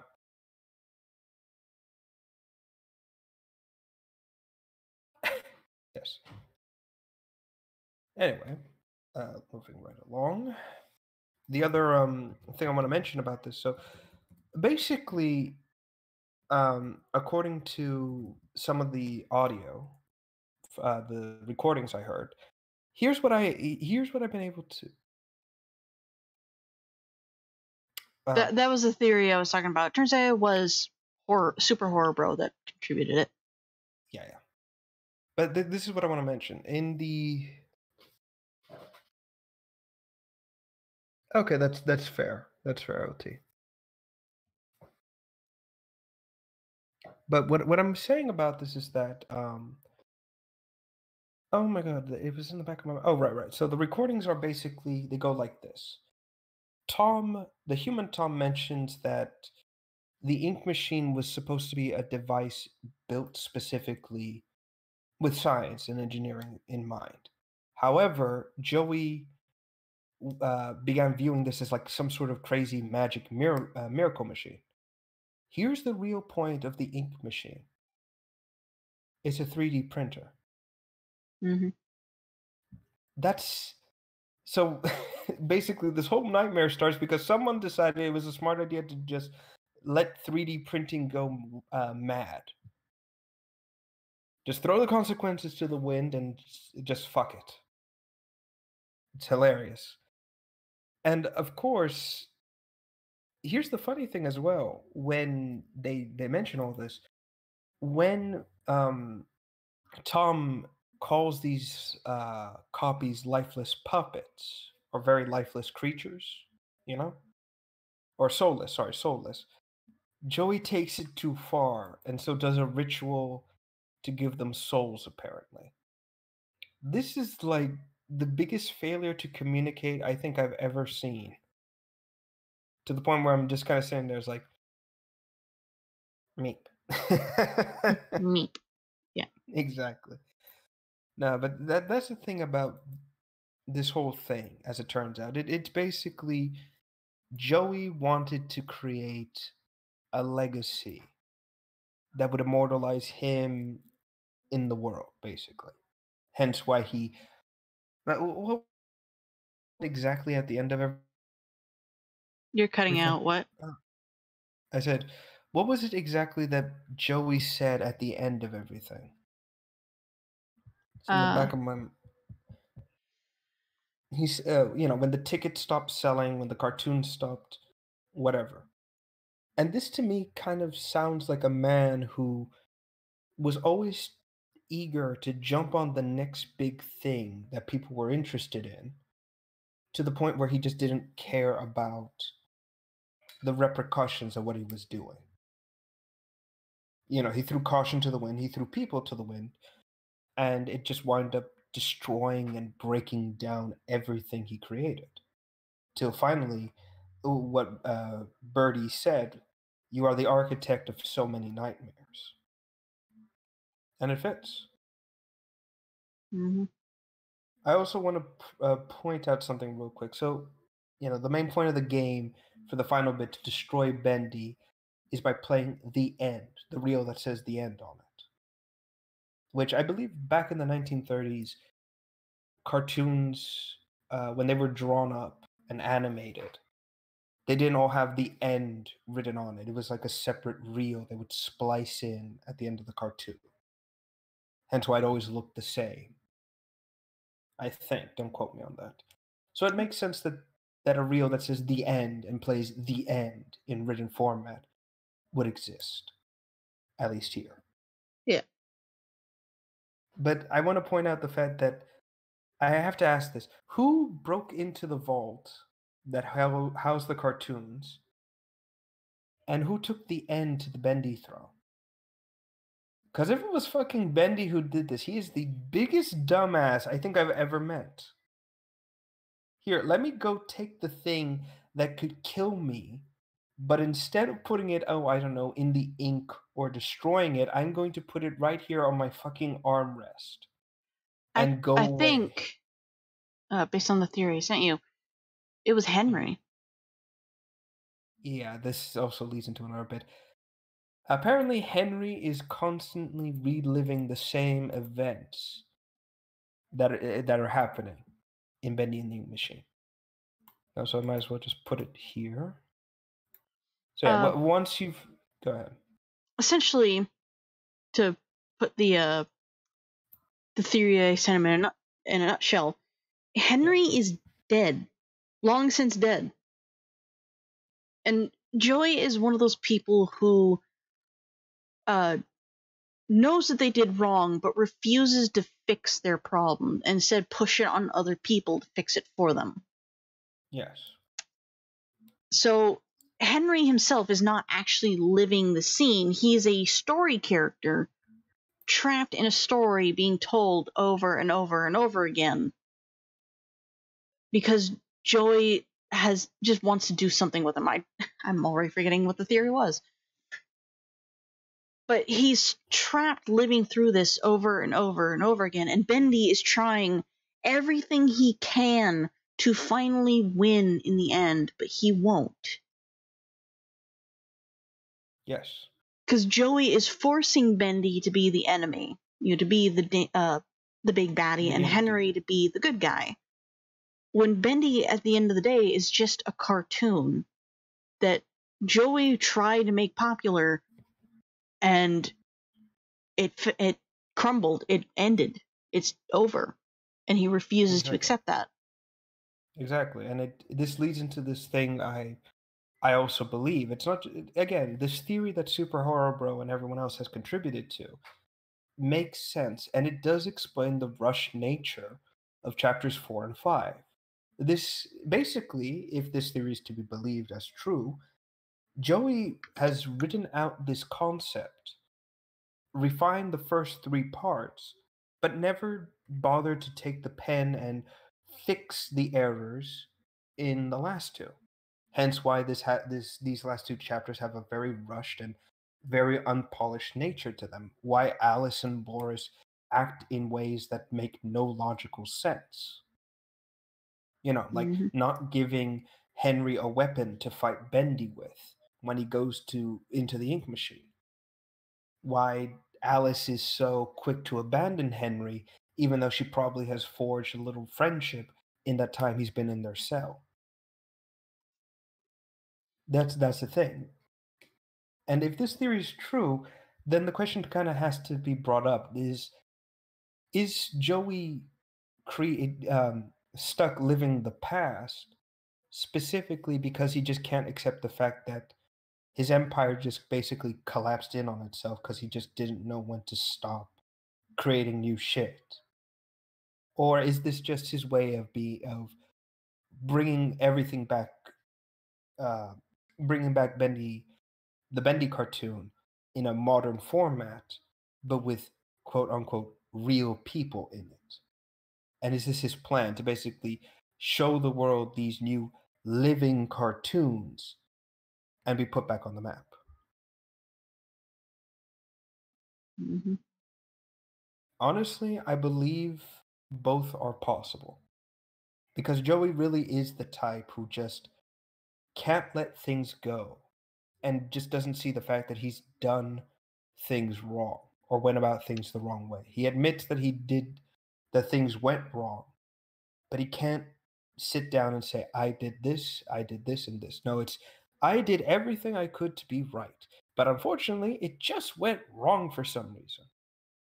In fact, his audio tape at the end basically admits it. He says Henry was always there to tell him no, to tell him enough is enough. But instead of admitting that without him he was lost, he blames Henry for leaving and just says, maybe you should have tried a bit harder. And it just goes to show you that this is a man who just cannot, in good conscience, admit to his own failings or the fact that he did these things himself, at least in my opinion. Which We leads all into know at another, least one or two people like this. exactly, which actually leads into another little question, another little thought I've had is that if this entire game takes place in a cartoon, and he's printed their souls into the cartoon, right? In a hypothetical sense. And the fact that Henry has apparently been leaving messages for himself written out in this invisible ink for a version of him to find the seeing tool and then find them. Is there a way to break this unending cycle? Is there actually a way for Henry to change it and be free? It's an interesting thought to consider. And I say this because there was something that caught my eye in the 5th chapter when you first get the tool. When you look at the wall and it says, the door, find the door. I don't think it's in reference to the hidden door in that room. I think it's an actual door that is in the game that we can't access yet, or it exists. And I believe it's the door that Bendy goes through, the door in quotations, mind you, the wall, I mean, when he kills the projectionist and just disappears behind the wall. If you take the seeing tool to it, there is an outline of a door in it. So maybe that's the case. Maybe there is a way to break this little cycle, at least in my opinion. Yee. Yeah. So I believe that wraps. Oh wait. What? Oh my god. Oh my god. I'm Yeah. reading the wiki. Uh there's like mods and spin-off appearances from all 3 chapters in Bendy and the Ink Machine. Ink Bendy is replaced with the neighbor from Hello Neighbor. Oh yeah. Oh my god, that would be absolutely terrifying. That unending blinking face. Right. So here's the question I want to pose to everyone here. Do you guys think that Bendy and the Ink Machine will get an inevitable sequel, Bendy and the Ink Machine 2? Or do you think the Meatly will end this series with this game and program in an alternate ending for it? The developers did mention there was likely they're going to continue with this game. Okay, so then we'll get these answers likely answered in the inevitable sequel to Bendy and the Machine. Maybe it'll just be called Bendy and the Real Machine or something like that. I don't know. Mm-hmm. I'm just kind of spitballing ideas. Also, before I forget, there is one other thing I want to mention to everyone, and that is I would like to remind everyone that there was a fan Bendy game being made, but but the Meatly did force them to cancel it. It was Bendy in the Ink Machine, The Downward Fall.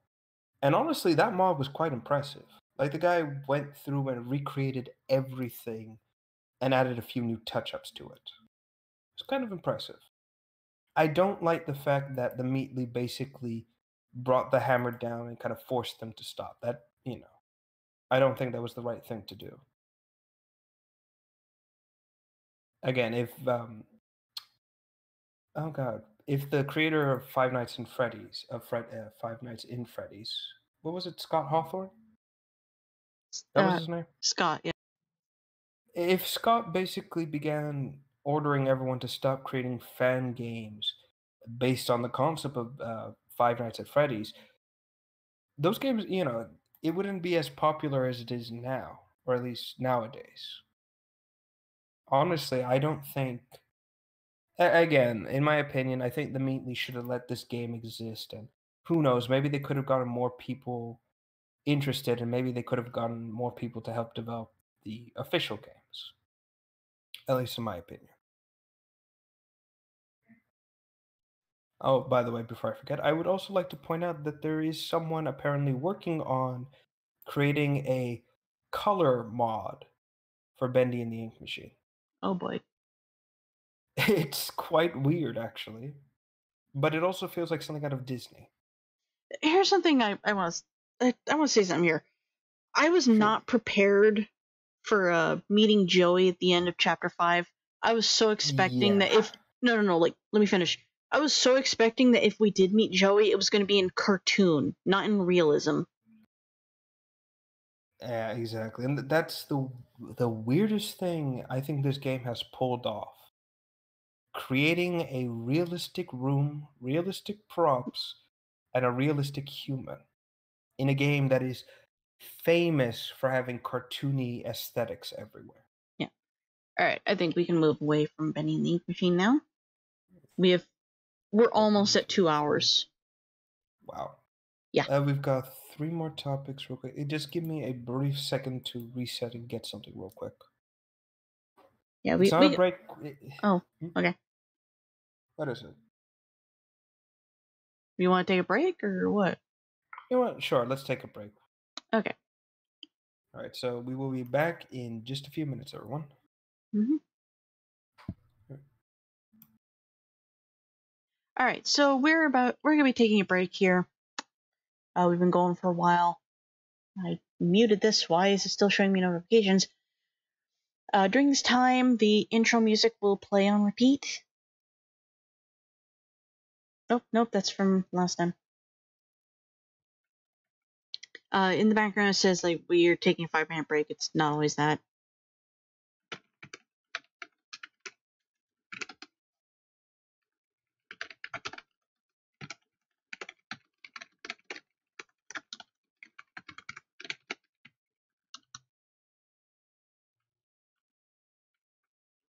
But yeah, it's gonna play on repeat. So if you don't want to listen to that, that's fine. Just tab away, mute it. But we're not going to be talking about that. Not this week. We have our set list, and it's fine. But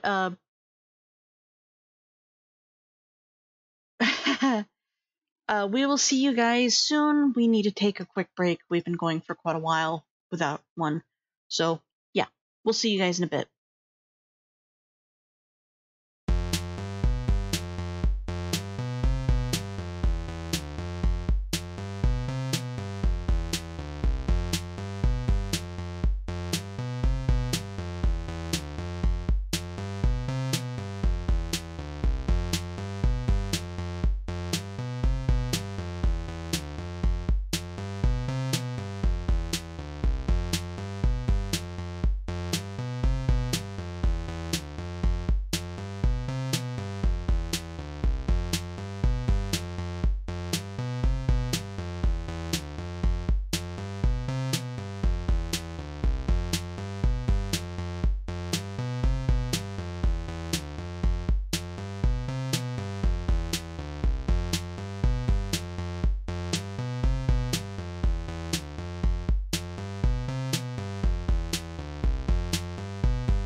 Okay, that's enough of that. Oh, there is a possibility that our friend Liam might join us. We don't know. Oh, right. It plays like the last thing that, yeah. Hello. All right. Hello. I noticed that Liam is in the Casual. casual chatter down there. Watch, he's gonna join us at any second. Yeah, that's an unfortunate side effect. Anyway, let's try to get on then before this happens, before he inevitably comes in and derails everything. Eh. All right, let's see. So we've got 3 more topics, and then we're going to cover, I guess, shorter ones, in theory. Mm-hmm. And that is Metro 2033 author calls Witcher author a old fool and an ungrateful schmuck. Lawsuit still ongoing against CD Projekt Red as Witcher author wants money. He is still a dumbass. Call of Duty Black Ops 4. Well, everyone can see it, so I might as well just stop trying to repeat this. Yeah. All right, then. So I guess we'll just jump into what the retro author has basically said. God damn, this guy has no chill. He's like, dude, fuck off already. And I can't blame him, because he's smart. The Metro author, not this guy. Yeah. This guy, like I said, actually, I need to find his name again. Because I have too much respect for him just to say the Metro author.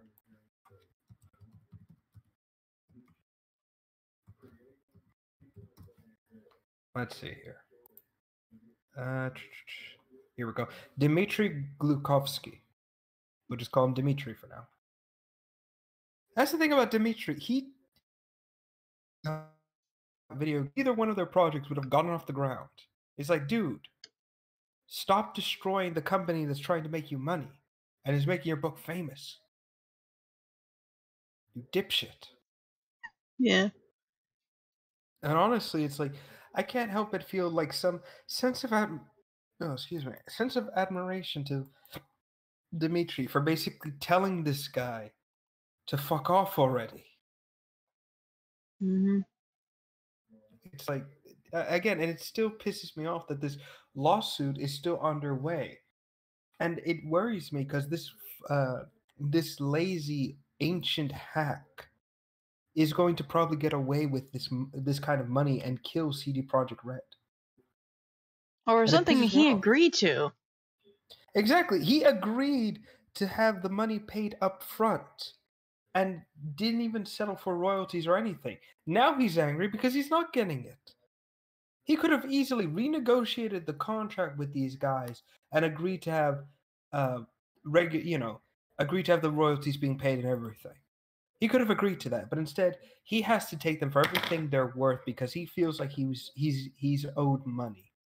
He essentially, he had a choice. Be an adult or be a child. And he went with being a child. Exactly. I'm going to take my toys and run away with them. If I can't get the Digimon toy, then no one gets to play with it. Yep. And here's the thing. Apparently, according to outlandish rumors, which I do not believe and no one should believe, it is being heavily implied that it's his wife that is encouraging this kind of action. And if that's the case, then I know exactly where this is going. The moment you get this $1 million out of CD Projekt Red, she's going to divorce your ass and take half of that money with her. That's exactly what's going to happen to you, dumbass, and you don't even see it. So then what happens when this inevitably occurs? What are you going to do then? Going to try and sue CD Projekt Red again to get to recoup these losses? Motherfucker, you're going to bury them and you're going to be shit out of luck. And people are going to boycott getting your books, by the way. Let's not forget the fact that doing this and potentially pissing on the only game company that is keeping you afloat and pissing on the fans as well is going to result in you losing out big time. Mm-hmm. Like, enjoy the sales of your books while they last, because I guarantee you within the next few years, you're not going to see a penny out of the fans again. Any book you put out of The Witcher or anything like that is not going to sell. You have basically what I'm saying is you have an ultimatum right now.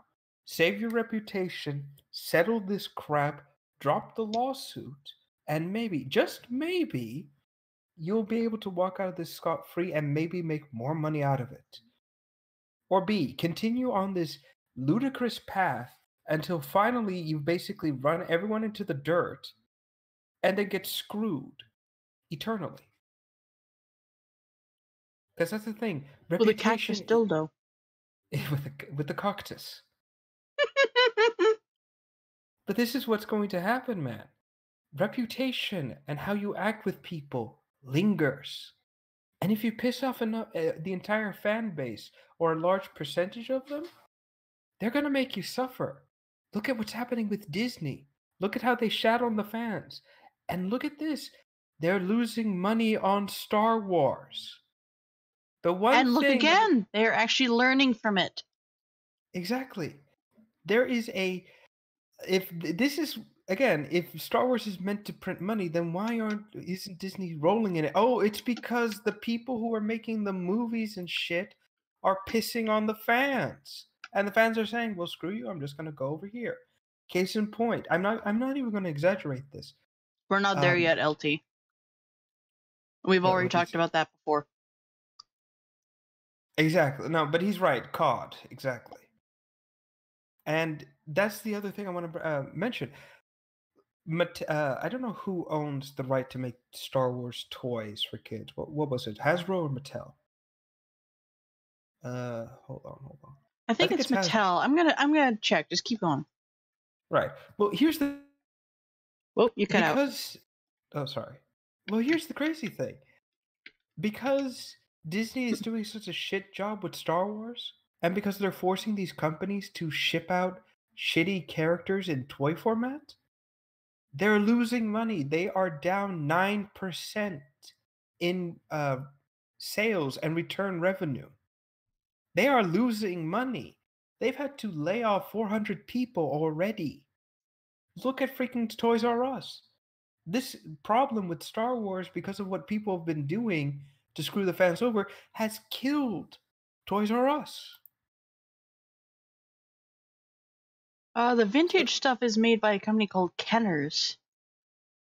Oh yeah, Kenner did the Alien toys, the really old ones. Now it's just like a blend of different people. Mattel, Hasbro, flat out Disney, Lego. Disney. But the point still stands, though. These people are being screwed because Disney is pissing on the fans. And the fans are like, well, we're not going to buy these products then. And now these companies are suffering, and they're basically getting pissed with Disney and are probably going to threaten to sever ties, contracts with Disney, which then Disney's going to have to make these toys in-house, which in turn is still going to lose them more money. Mm-hmm. It is a vicious cycle of money loss. And unfortunately, Miss Pissy Saboski, yeah, I still remember that fucker's name, by the way. This is what's going to happen to you. If you continue to piss on the fans and attack your supporters and everything of this nature, you are going to go down this route. And you are going to sit there in your apartment filled with all these books that you couldn't sell because you couldn't man up, act your age, and you couldn't shut the fuck up. Instead of acting like an adult, which, by the way, judging by your appearance, I'm guessing you're in your 60s or 50s at this point, because you decided to act like a man-child, and instead of negotiating with CD Projekt Red, who could have paid you more money for this, you're acting like a goddamn kid. And honestly, when this all explodes in your face, because we all know it's going to happen, you're going to have no one to blame but yourself. You're going to sit there in your little office, a sad, pathetic old man, and you're going to question to yourself, where did this all go wrong? And then you're going to look at those games you shat on and realize, oh shit, I've acted like a complete and utter fucking retard. Or you could go the Joy Drew route and not realize that you made this mistake and try and push on others. Exactly. And even then, you're still gonna be stuck in that shitty little office. The end result is this pissy. No one is going to help you. Only you can help yourself now. You have a choice. You have time. You can stop this. And Mhm. honestly, if you do, people are going to forget this little incident, forgive, and you will continue to survive. But if you go through with this, it's game over. Those are Correction, they're your not going to options. forget it. Like Forgive if maybe, they but if they not forget. forget it, then it's going to happen again. They're not going to jump on that. Fine, then forgive, but never forget. Hmm. Like I said, you have options. You have a chance. Do the right thing for once in your goddamn life and stop it. There. I think I've covered everything. I think the rage is finally done. Yeah. It's like just pure venom right there for a good few minutes. Difference is you're not eating people's faces and arms. Exactly. Oh god, if Lycan was in this call, he'd be able to voice Venom perfectly. He does a great job. Imagine if LucasArts rebought Star. You know what? At this point, I wouldn't be surprised. I wouldn't be surprised if George Lucas said, "Hey, I want to buy this back." Yeah. Honestly, It, and you it's know like what? when it's like when a dad gives his son a power tool and like knows that his son is using the power tool as a ray gun. And he's just like, I'm just going to take this back. Yeah, you go play with your plastic stuff. Exactly. And honestly, I'm going to be completely honest now. I feel nothing but incredible amounts of sorrow right now because now I realize that those movies George Lucas made, the prequels, they are not they're compared to The Force Awakens and The Last Jedi. They're goddamn pieces of art. Yeah. And I regret ever saying this. I regret ever saying someone else should do Star Wars. No, unfortunately, I have to retract that statement. Only George Lucas can apparently figure out how to do Star Wars correctly. Like, That and go ahead. you say that, but like, we all know the work that went into the originals. Like, we all know what they did to make all those things real. Like, the backgrounds, like, when you see the Emperor march amongst all those troopers, those troopers are not actually there. That's a painting. That is Yeah, one very detailed painting. it's a matte what's it called? Matte drop? A Yeah. matte ugh. It's just like one large painting. All their backgrounds were paintings. Yeah. And it's crazy. And honestly, it's just shocking. It's shocking right now. As someone put it best, it's let George Lucas come up with the ideas, but let somebody else direct it. And it will turn out a fucking masterpiece. And honestly, that has never been more true than what is happening right now. Mm-hmm. And to be quite frank, I am just I'm still incredibly infuriated with what that round-headed fuck did with these movies, with The Last Jedi. I am pissed. The only person who came out with a good Star Wars movie after George Lucas was the guy who did Rogue One. And even then, that is with a little asterisk on it of it could have been better though. Yeah. It's just so much anger. So much right now. Just yeah. Like I don't really care for Star Wars. I like the original ones, like the old ones. Uh the only thing about Rogue One that I like is the Minecraft parodies of it. That tells you something. I really, really like the Minecraft parody ones because the fighting is so well done.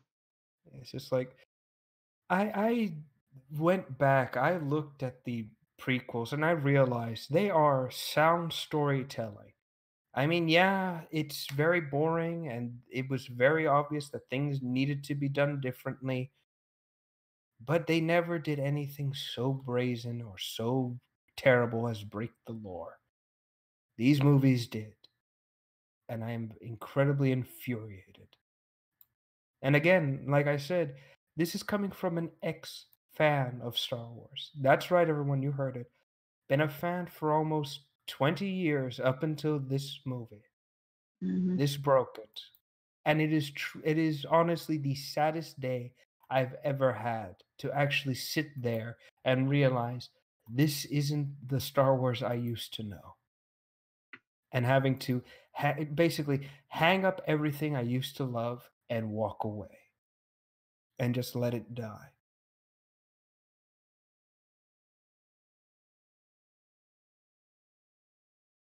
Man, that's depressing. Yeah. Ah, man, just again, whenever we talk about this shit, it just gets so angry, and I just want to punch that round-headed fuck right in his goddamn face. Just, I honestly wish I could get a document or something that says you are not like an officially reinforced legal document that says to Ryan Johnson, you are not allowed to touch another Star Wars property in the rest of your life. Okay, but the real question is, would you go to the Luke Skywalker ranch? I would. Yay. That I is wouldn't. still I like I said, I may have left the fandom, but I still have nothing but great respect for what was put into it. Like, What the people I think, like, behind to it. be more accurate, you love Star Wars, you just don't love Disney Star Wars. Exactly. Yes. That's perfect. And I'm not Lucas Ranch is not Disney. exactly. Honestly, I feel incredible amounts of sorrow specifically towards Mark Hamill. I really do. I'm so saddened by what's happening, and I just want to say I'm sorry. I'm sorry this happened. Yeah. Even though I had nothing to do with any of this, I still feel like I have to apologize to the old man because he's so destroyed over this. At the same time, it's very funny, like, how he's taking fan answers into his own hands. It's like, nah, fuck the producers, fuck the actual people that write this shit. I'm gonna tell you what's right and what's wrong. Exactly. I That's the thing I loved about Mark when this movie was coming out. How little he gave a fuck about about the Disney execs or lying to the fan base. No, he flat out said he didn't like it. He flat out told people what was going on, and he didn't give a rat's ass about what would happen to him about it. Mm-hmm. I That mean, is true. he, like, all honesty, he has nothing to fear. He's not in Star Wars anymore, sad to say. Yeah, he can. Here's the thing: he makes enough money voicing the Joker and acting in anything else that he can just basically say, "Screw you, screw you, mouse. I don't need your dirty money. I'm just gonna go do this for the rest of my days and retire a very happy old man." Mm-hmm. Uh, it, it, you know what still cracks me I up? like how we went from the Witcher guy to this. Yeah, just I again, when I get worked up, I start Yeah, shouting, yeah. and then this happens. But I will say this though: there is one thing I want to say that Hmm. Mark did relay when it came to an interview. That honest is, I have to say this. He relayed the story the first time he became a Pez dispenser. It, he, this is his exact words were when he got the little Pez, he ran out of his dressing room. Again, this is after the first Star Wars movie came out. He ran out of his dressing room, went to Harrison Ford's, and said, "Harrison, Harrison, look, look, I'm a pest dispenser." And of course, Harrison, in his usual fashion, just sighed, rolled his eyes, and said, "Whatever floats your boat," and just went back to doing whatever. Oh, man. So, It's somewhat based on this very topic about like the shitty author's viewpoint about The Witcher or stuff. Mhm. So my mom has this story that she really likes to tell about her mom. So like imagine this. It's like the birth of computers and like the birth of Starbucks. We used to live in Seattle, which is where all of this started. And my grandma gets a call from a guy saying like, "Hi, my name is Bill Gates. I'm working on this project called computers. I'm really wondering if you would like to invest in some stocks about it." And she tells him, "I'm sorry, I just don't think computers are going to get very far." And she hung up on him. Then the people that started Starbucks call her about the same thing about Starbucks. And she tells him again, "I don't think coffee's going to get very popular." And now, whenever we drive by like a Starbucks or we see the Microsoft headquarters in Seattle, my mom will tell that story. And I think at one point she actually called grandma and like pretended like she didn't call her and told us the story again. We could hear her screaming on the other side of the phone. Because, like, to put it in perspective, if she had agreed to all that, holy shit, we would be millionaires. I can understand that kind of pain. Oh well, I guess it was meant to be. I find it hilarious. Because when you look at Starbucks now, it's on every single corner. I bet she's still kicking herself about She it. is. Man. Oh well. Okay, I think we've covered everything about this micro rant about everyone except Pissy Sabosky. Yep. I guess we should move on to the next bit. And that is it, and my thing just crashed. Wonderful. Whoa. Here we are. The Call of Duty Black Ops 4 sales. And what kind of bullshit this leads into. Oh boy, should I go get Liam? No. So basically, as everyone knows, Black Ops 4 sold to I guess you could say a lukewarm reaction. Like, more or less, like nobody wanted to play this game, but everyone's like, yeah, sure, why not? So what winds up happening is nobody wants to play it, but everyone wants to play for the zombies mode and all this other shit in it, yada yada yada. So the game sells about 4 million copies, roughly $4 million, give or take. That's no like that's not chump change. That's an money right there. Ugh. But the investors, the true clients for video games these days, said it's not enough. That they were disappointed by the sales of $4 million. Yes, you heard it right. Apparently, selling 4 million copies of a game is now considered a flop in the eyes of an investment group. What the fuck? Exactly. We are now reaching that point where the video game crash is now going to be inevitable. It really is. And again, to bring up what Jim Sterling said in terms of, I believe it's Jimquisition or whatever the fuck they are. Basically, according to him, he brought up an interesting point, and that is a company's goal is to make more money the next year than their previous year. That's their goal, right? Right. So this leads into a problem.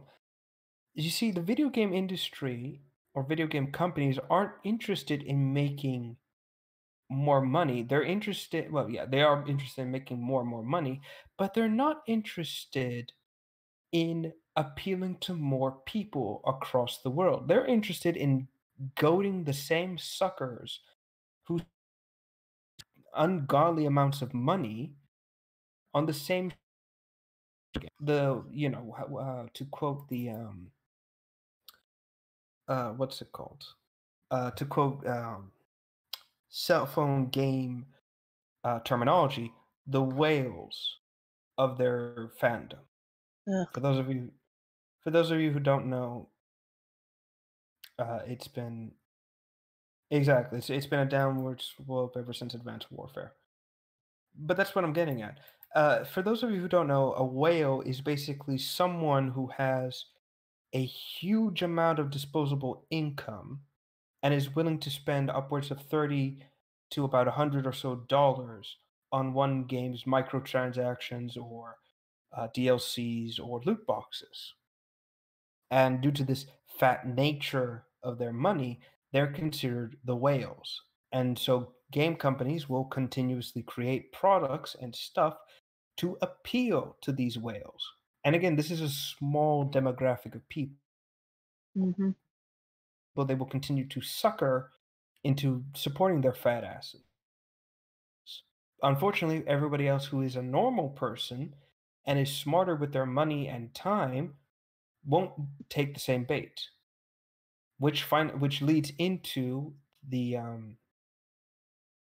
problem games have, which is basically, oh shit, we can't appeal to these people; they're not interested.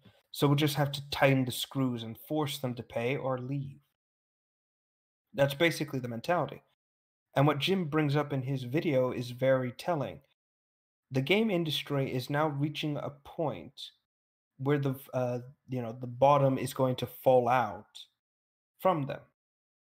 And this will lead, now they're reaching a point where they're reaching into like more and more into the millions and billions eventually. And eventually this is just not going to be sustainable. Things are going to start crashing down. What happens when you make all the money in the world? Well, you got to make more money to top that up the next year. That's the problem. This is where we're heading. And when this game crash eventually does happen, it's not going to be the guys at the top who suffer. It's going to be everybody else who suffers. The whole terminology golden parachute. So this brings into what I need to ask, and that is, are we ready to survive another video game crash? Are we talking about the guy that Total Biscuit just like absolutely adores on his show, the one with the red sunglasses? Yes, that's him. Okay, I had to be sure. But yes, are we? Oh, does anyone here truly believe we're going to survive another video game crash? Mm-mm. Well, Exactly. maybe. Here's the thing: the first great video game crash was in 1983, and yet the only thing that brought the games back was ironically Super Mario and the games from Japan. If it wasn't for these fun and interesting games coming out from Japan itself, games wouldn't be as strong as they are today. And guess Mm-hmm. who? And I want to say this: guess who caused that crash all those years ago? Who? It wasn't the fans. It wasn't gamers. It wasn't anyone. It was one company, Atari, that Oh led the God. great video. Basically, to basically sum this up in an incredibly minuscule way, in a nutshell, basically, there were a lot of things that led to the great video game crash of 1983. However, the biggest one the biggest factor that eventually caused the crash was the oversaturation of the market thanks to Atari. Atari, at this time, E.T., the movie, had just recently come out and it was a humongous hit. It was breaking records worldwide. So Atari, since they had the rights to the ET license specifically, decided it would be a smart idea to create millions and millions of copies of their ET game for the Atari game system. Oh god, it's the ET story. Exactly, and this led because the market was oversaturated with this one fucking game. It led to the destruction of the entire game industry for about 2 years, roughly. The Great Crash ended in 1985, thanks to again the um, exports of outside companies, again Nintendo and many others. But this goes to prove one thing: one company and their avarice greed led to a humongous video game crash that nearly destroyed the hobby. Mm-hmm. Who we are now reaching that same precipice History right is repeating itself. exactly right now with not unfortunately it isn't one company that will be responsible for this pushing one game based on an incredibly popular movie. No, we have EA, Activision Blizzard, and Microsoft in general. These three companies are pushing the avarice of greed. And unlike the video game crash that had its own little economy, specifically the game economy, this is affecting the global economy now, thanks to them reaching in and siphoning money away from country's economy. These three could single-handedly destroy the entire games industry. And we are reaching that precipice. At any point now, or at any point within the next few years, we could hit that crash. And I have no idea how we're going to survive it. I don't know if there's something we can do to survive the crash in general. Okay, wait, hang on a sec. LT brings up an interesting point. Many major video game industries may crash, but the only means that indie game devs will take over, probably to do a better job on the big dogs couldn't do. Exactly. This is the other thing I was going to mention. The crash could be devastating. Could be the extinction of AAA games as we know them, which is good. Good riddance. Exactly. However, indie games like Undertale, Hollow Knight, Shantae, etc., these games would effectively become the popular ones, and these individuals could be the ones to single-handedly save the games market. They could probably bring us back from the brink. But we're talking about individuals. We're not talking about large companies at the time like Nintendo was. This is the worry. I believe this is like the start of a new cycle. Once a game company becomes too big and too bloated and saturates the market with multiple games at the same type, it leads to a crash. The crash destroys the original game. What's it called? Game companies.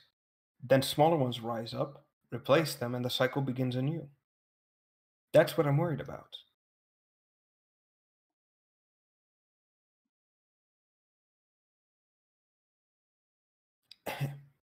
Yeah. If We've talked about this crash so many times now. I know, but it is something to look out for. Again, I know I sound like fucking Alex Jones right now, but I'm telling you, this is very likely to happen. Again, with these companies pushing for more and more invasive methods, it's only a matter of time before something gives. Either the people stop buying games in general and save the market, or these games just finally bring it all to destruction. Mm-hmm. And then when that happens, of course, that's when the chemicals will be put into the waters, and then all the frogs will turn freaking gay. I had to. I had to.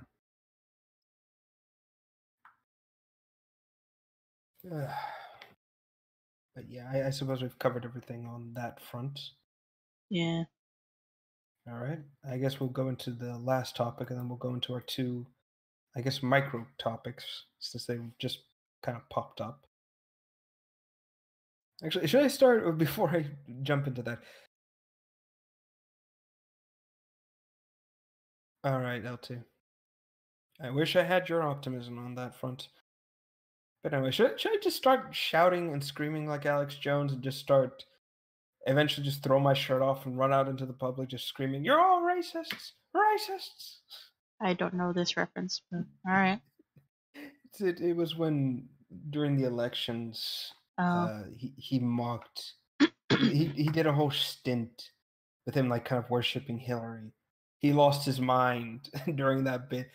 They tried to restrain him. He took off his shirt, screamed into the camera, ran out of the studio shirtless, just yelling. And someone said, "He's loose again." I'm sorry. I'm just kind of thinking about that. Anyway, let's jump into this next one.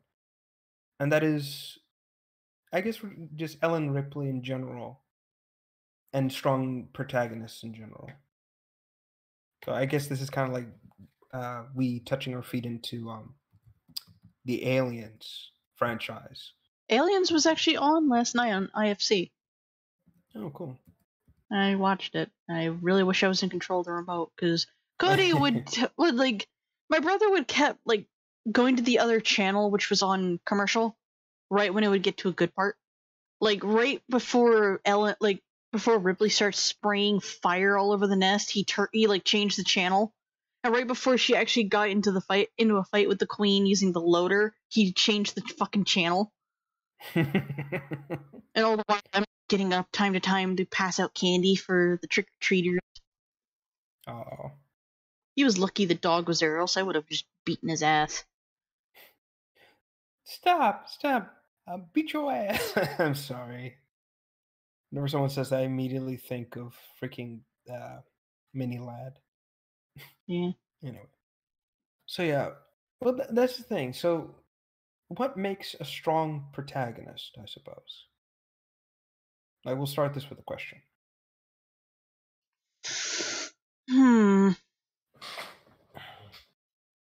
Personally, I think a good protagonist is one who doesn't view themselves as a good protagonist. Okay. Like, this is actually one of my favorite gimmicks, and this is why I love the movie Evolution Ghostbusters so much. The main heroes are characters that everybody around them doesn't like. Like, everybody around them thinks they're crazy and puts them down and makes them the underdog. And yet, in the end, they succeed gloriously. Especially in Evolution. That one was very funny.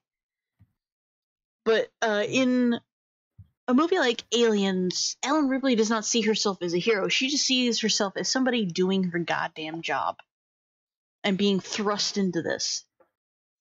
And yes, because she's being pushed into this, she is taking matters into her own hands. She does not see herself as like some badass soldier with a gun, being a great hero. She just sees herself as somebody who is surviving and doing what must be done. It's a sense of duty. yes.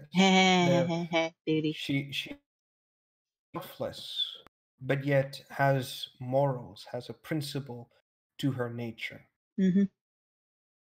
Exactly, and to me, a protagonist is a person who does the right thing for their own moral reasons, who has a basically an uncorrodable moral compass. Someone who sees a situation, knows it's more trouble than it's worth, but will still jump in to help if Yeah. they can. That to me is what a protagonist is. They don't have to be some great super.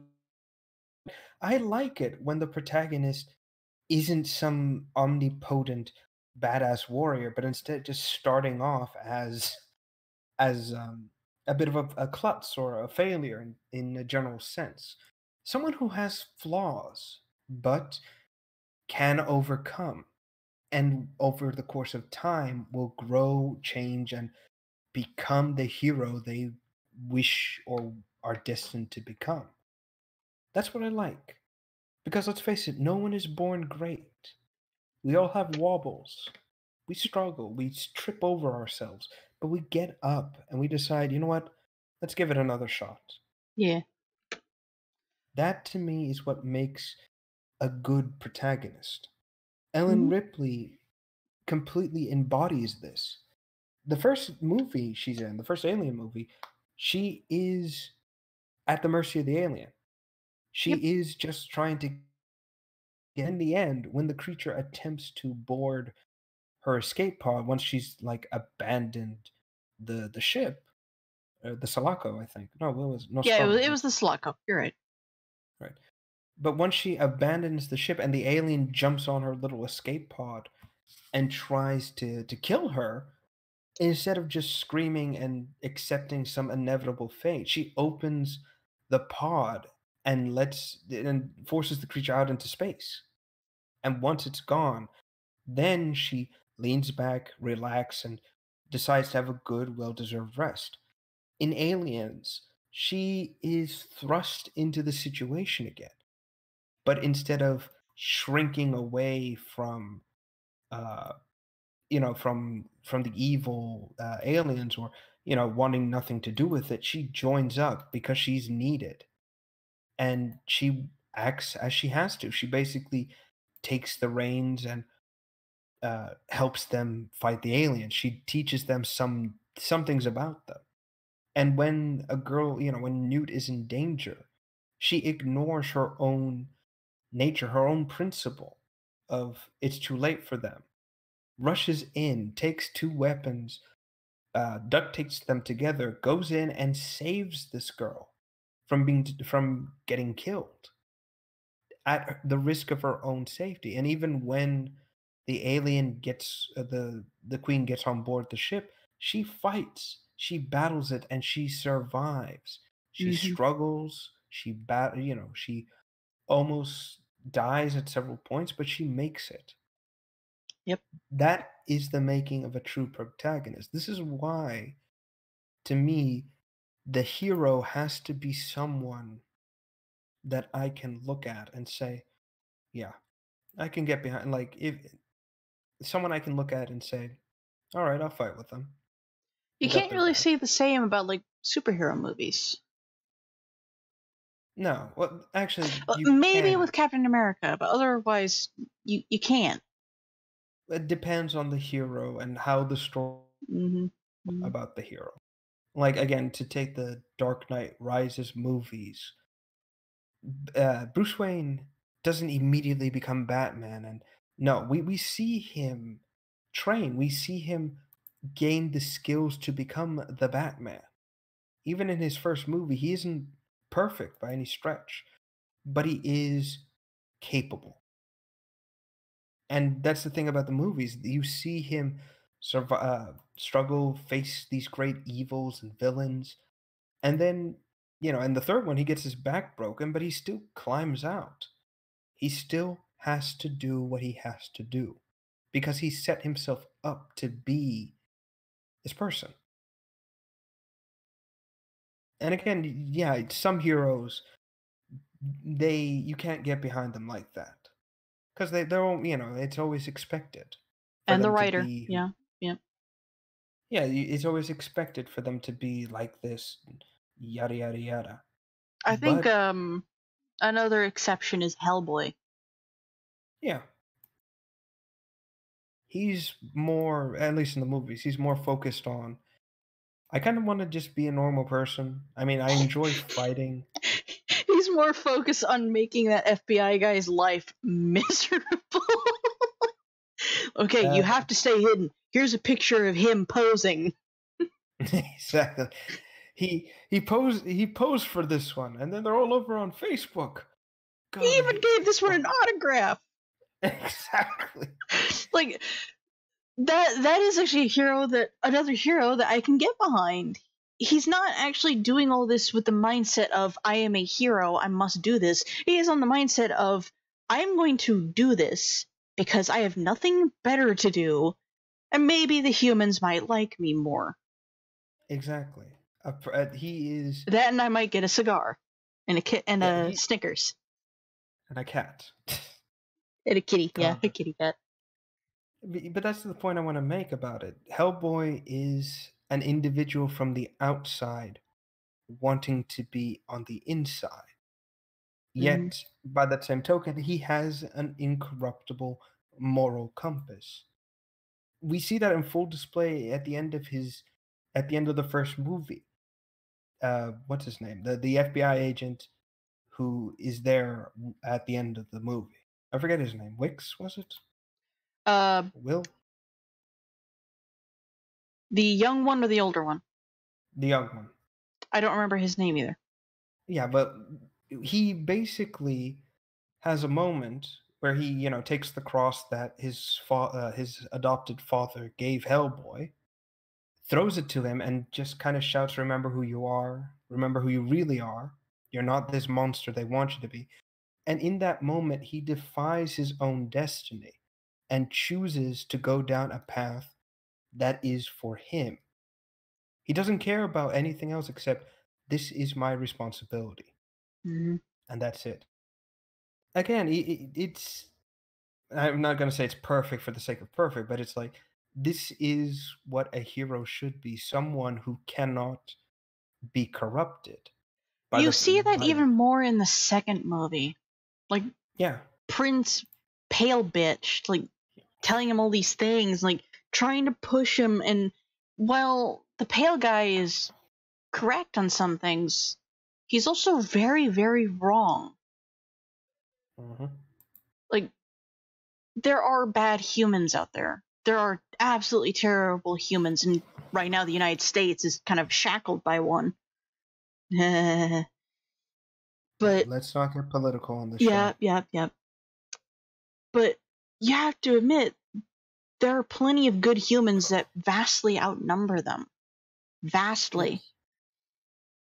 Yes. By the movies, like by the point of time with the movie, the elf is not going by human nature, like what humans are all about. He's going by just what humans are. He's not actually doing this, like, clearly. He's not doing this for his own petty ass. And he continues to try and convince Hellboy to be the same. And Exactly. while Hellboy does, like, see this in people who he confronts, he still doesn't change. Even when he's hit in the face by a rock. Actually, that's actually something I want to bring up, and that was in the second movie. There is a scene where the prince basically summons a tree creature, a tree god, or an Yeah. old one, whatever you want to call it. And in that moment, Hellboy has to make a choice between killing this gigantic tree and saving the people, or just letting it be. He kills it, but then immediately after he does so, everyone basically begins to scream and yell and call him a monster, even though he saved them. And And by even that, though he saved a baby, and he's still holding said baby, who was perfectly fine. exactly, which leads into the other point I wanted to bring in. The prince, his goal of proving that these people aren't worthy of you protecting them. And yet, despite that, he stays with it. He sticks with it, basically, and says, you know what? No, I'm still going to do it because I know there's good people out there. Plus, Even though, he has seen worse. yeah, the people he's with, even though they are basically what's the word? People who are basically like prison wardens and guards at the bureau he essentially lives at, they still attempt. They're still good about it. There are plenty of them who come out and try to be as nice or as friendly to him as humanly possible, Like, and it works. here's the thing. Here's the thing. The people that work at the bureau, they still treat him as though he's a human. And that's a big thing. They treat him as a human. They don't look at him and go, "Oh, it's a monster. We got to keep him locked up." No, they look at him and go, "Oh, hey, Hellboy, how was your Thursday?" They treat him like normal. And not only that, we see this throughout, like, the comics, the cartoons, and the movies. The world that Prince Nuada, Prince Pale Ass, is from is far worse than the humans. And all the humans are trying to do is understand. Sure, there's gonna be those who are scared of them, but at the same time, there are those who understand. And as far as Hellboy is seen, the world that Nuada comes from is doesn't see him as a human. They see him as a monster far easier. Plus, the people of the Bureau are a lot nicer. That's actually something funny I wanted to bring up about this entire bit where in the second movie. There are moments in it where he admits that their world is interesting, but if you pay close attention to, I believe it's the last bit of the movie, right? Mm-hmm. Wherein he's going to fight the prince. He challenges him, and yet the prince basically dismisses the challenge because he's no one. It kind of proves another point is that in his world, it's very much ancient feudalism. There is no one who is an equal to the prince. And he would basically have everyone do that. If Hellboy wasn't so much of a threat to him in this movie, he would treat him like every other common creature he would encounter. Instead, it's his sister who recognizes this demonic lineage and quickly points it out. And it's interesting to think about that. Imagine if, what's his word? Imagine if the prince basically got his way. The world was like that. How different would he, Hellboy, be in this new world? You know? He would just be some snoot. They would basically all view him as some snooty prince type, just like the prince. Mm-hmm.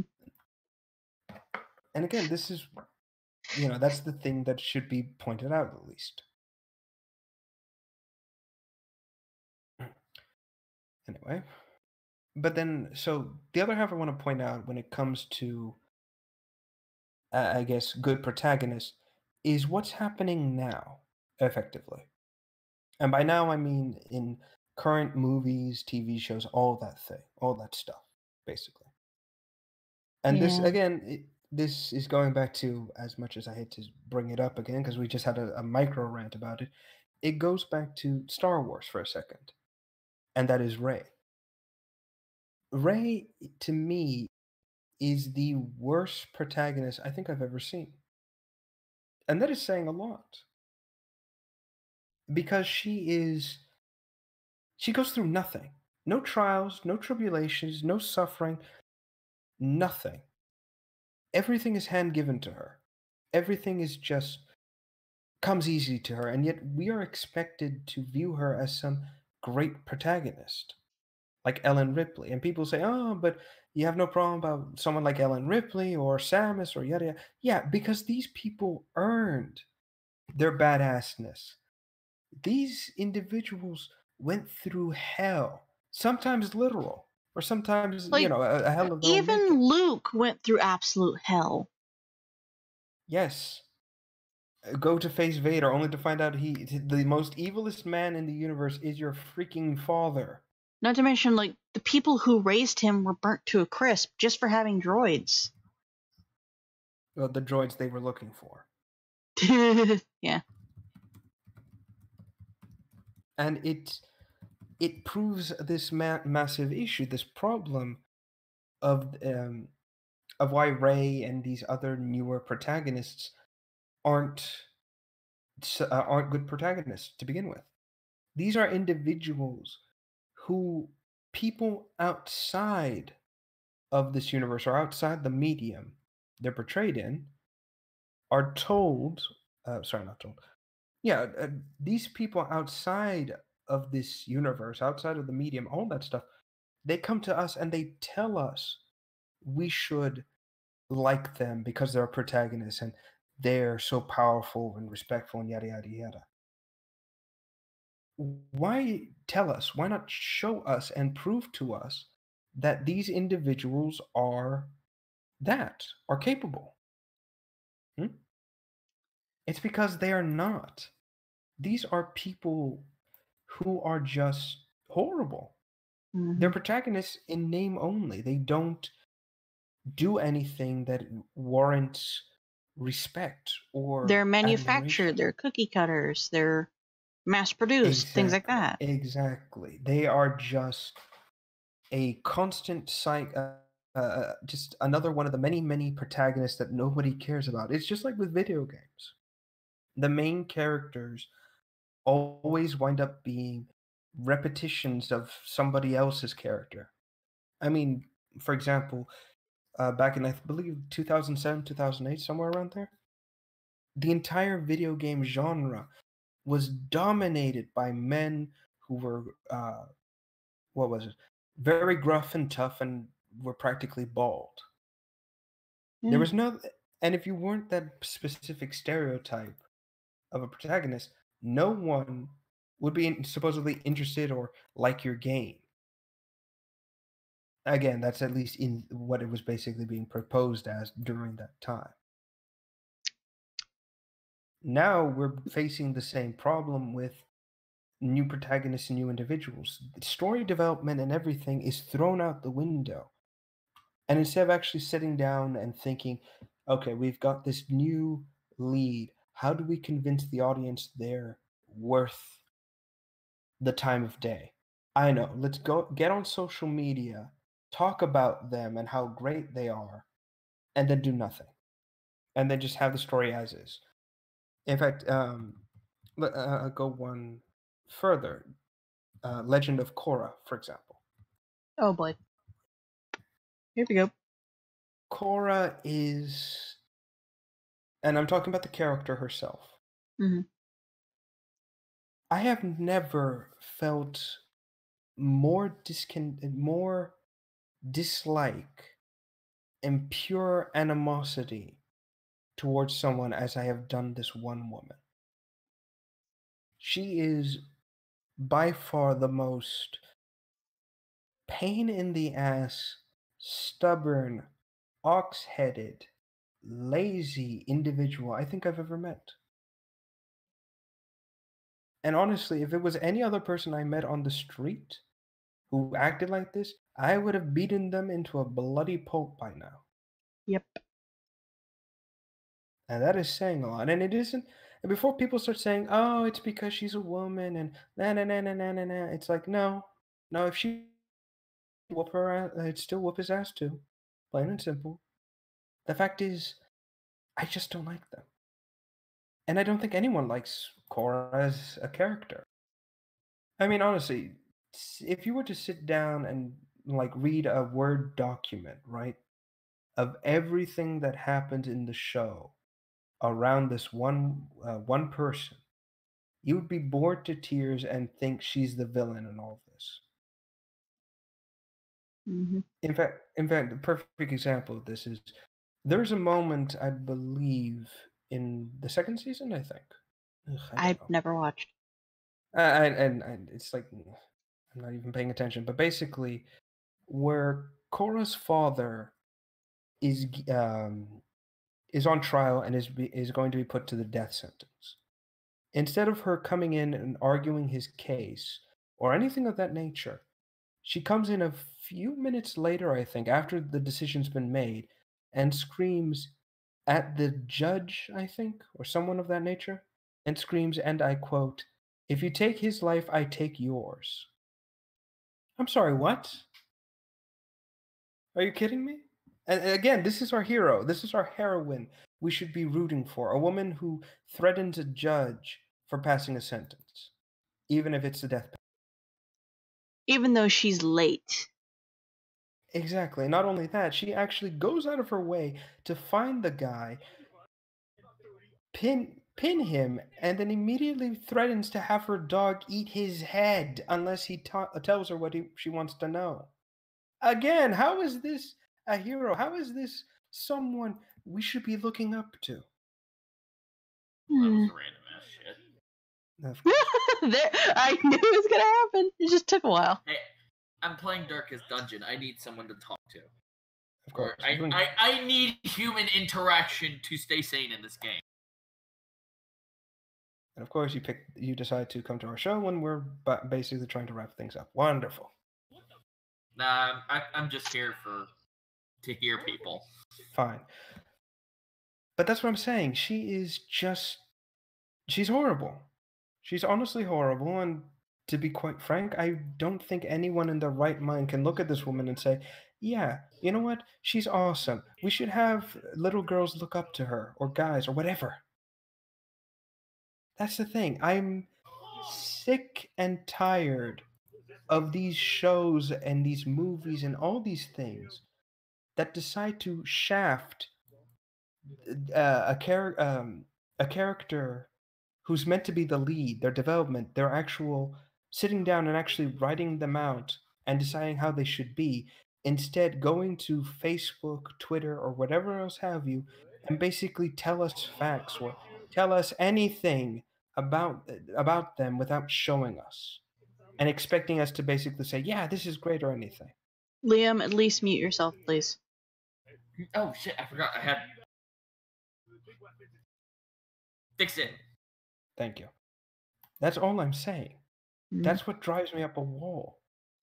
And I know this is a bit of a tangent, but it's true.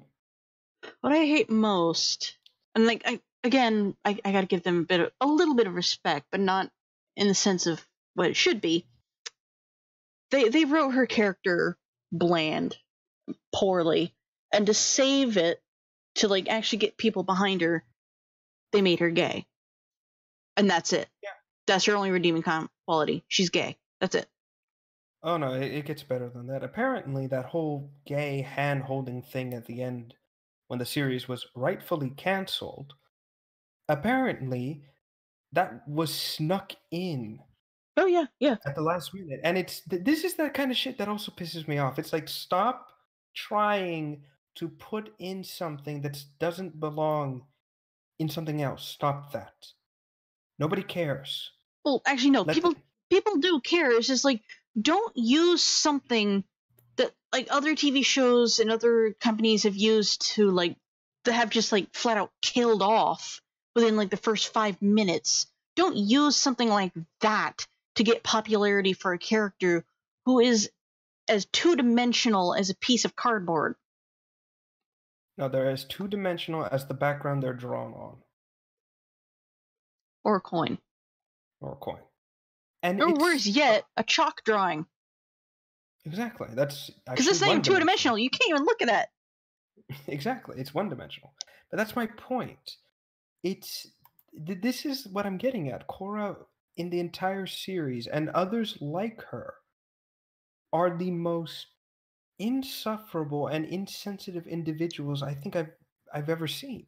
Ray is an example of this. Korra is an example of this. Both of them don't give a flying fuck about bettering themselves. At the first sign of opposition, they will basically lose their minds and act in a fit. Korra especially. Again, we're talking about an insane woman who has the ability to shoot fire from her hands. I wouldn't be surprised if she did that the moment someone said, as a kid, I wouldn't be surprised if she did that to her parents just because she didn't get her way. Honestly, she basically acts and goes like that every so often. And I get sick of it. I really do. At least in my opinion. Mm-hmm. And I No, just I agree. can't. Like I said, you and me both. And people will legitimately get on our case about this kind of shit and start calling us everything under the sun. They'll call us, oh, Cora's a black woman, so you must hate her because she's black, or, oh, she's a woman, therefore you're sexist. It's like, motherfuckers, I don't care. It's not it's like, that's not even what we're talking about. We're talking about how well she's written. We're talking about her fucking personality. We're talking about how she has a brain the size of a walnut because that's how they wrote her to be. Exactly. And this entire time, not once have I said she sucks because she's a woman. Never. Well, now you have, but that's not the point. As an example. Yeah. I'm saying that in this entire bit that I've been yelling and ranting about, I've been talking about who she is as a person, who she is as a character. I do not care that she's some omnipotent goddess or anything of that nature. I just don't care. And to be completely honest, the fact that this entire show finally met its end after 3 seasons is basically 3 seasons too long, in my opinion. Again, this is a perfect example of a sequel that didn't need to happen, even. Mm-hmm. Did anyone care about what would happen to this world after the actually good and fun characters from the previous series was gone? In all honesty, no. Exactly. Like, the danger was done. The characters have grown. That's it. As long as we know that they grew up happy, that's it. Exactly. Yes, after they had kids, put the world to peace and everything, we don't need anything else. Honestly, Legend of Korra probably should have just been a very long epilogue of the characters, and that's the end of it. Mm-hmm. It's just, here's what happened to Aang, here's what happened to this one, yada yada yada. They did this, they did this, they did this, and that's it. We see them as they put things together, and that's it. It's the end. There is no there's no need to continue this. It's over and done. There is no more need for it. But no, apparently we have to have a continuation of these, what's the word? These continuations of these story arcs that just stopped existing. And that is the biggest problem with the sequel trilogy of Star Wars. These are stories about people we don't care about. And now, thanks to terrible writing and terrible character creation, we will never care about. And frankly, I don't blame people for just abandoning ship on anything. I don't. Yeah, so to put simple, Ripley was a really well written character for a protagonist. Hellboy Yes, was a and really well written character for protagonist. I will say this. Give me Ellen Ripley, Samus Aran, any of those two, any day of the week over a Korra or a Rey. Yeah. Come on, you. And just cue the angry amounts of comments calling us all sorts of shit. I For me- guarantee you that's going to happen. For me, it's literally the entire cast of Tremors. Especially cast Burt of Gummer. Tremors. He changed the most. I was about to say, it's like, wait, the entire cast of Tremors hates you? What? When did this happen? No. It's like ever going off of like what we said about Ellen Ripley. Val and Earl from the first Tremors movie fits all of this. They definitely fit. They're just two guys who are hired for odd jobs all around this really crappy little town.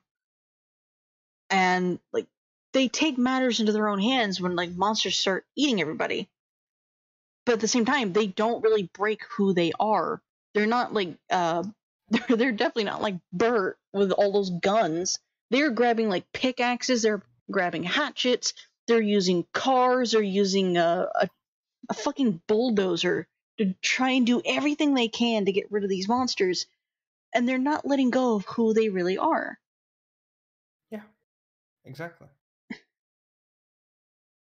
Why And- do you keep missing, you lunatic? Right. But yeah, we definitely need more characters like Ellen Ripley. Yes, we really do. We need badass individuals who can fight and who can be trusted. But they're to do the not. right But they're not like manufactured cookie cutter heroes like we always see. Exactly. Just break the mold. Be somebody. Just Jesus Yeah. fucking Christ.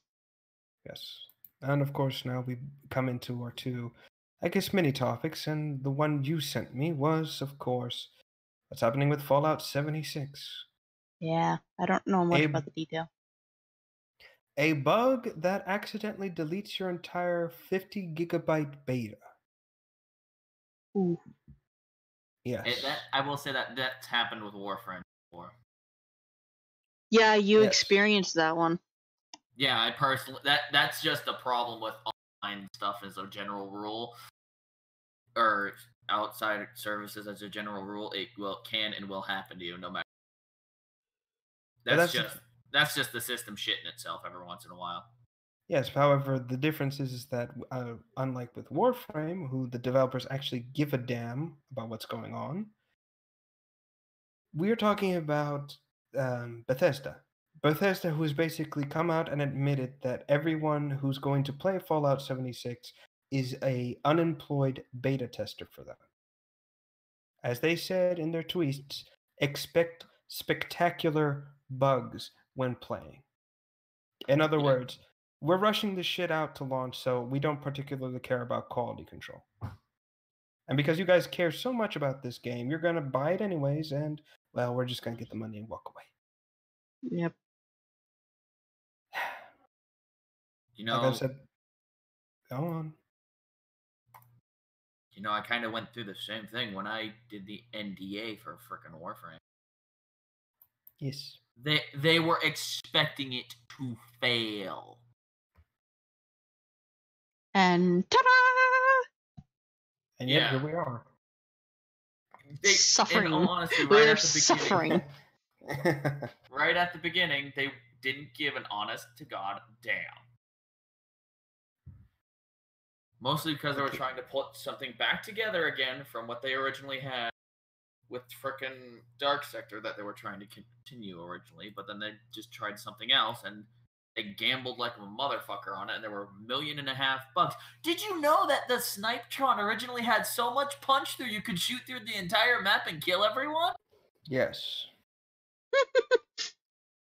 He recently got a very powerful gun and has been making love to it ever since. No, not even on the scale of like the Zenith. No. There was a glitch where if you pulled the trigger on a Snipetron and you put too much punch through on it, you would crash your game. Exactly. It literally made it the early alpha beta literally unplayable because everyone would run the Snipetron because it was so overtuned. And yet, and you're harping on Bethesda. Well, Bethesda's doing the exact same thing that DE did. Bethesda is basically putting the screws on everyone, Liam. There's a difference. Yeah, well, I didn't get my shit sorted out until later on when they literally removed the entire feature. Yes, however, with Fallout 76, as we have stated, and as I've had on good notice, they're pushing this out to launch without caring a goddamn about it. See, usually when something's getting rushed like this, that's usually something internal or an external factor. They're probably trying to get it out there in time for the holiday season. That's why they have the. That's why they have 2 weeks. It's not the holiday season. No, as far as everyone's concerned, holiday season. As soon as Halloween is over, it's holidays. Yep. Like, it's Christmas now. We're in Christmas. Exactly. That's the one thing I'm surprised no one's tried to push for. Let's get rid of that and just push in for Christmas. I hate Thanksgiving. That's because barring HH, everyone would run fucking riot. There's so many traditions around Thanksgiving that people would just attempt to gut the poor son of a bitch who would try to get rid of it.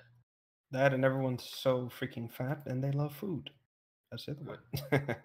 But anyway. So yes, that is, like I said, the issues currently facing Ronald, you dick. I don't expect this to go any better than what we've already seen. As again, everyone's basically, as Bethesda and everyone's basically proven, this thing is going to fail the second it launches.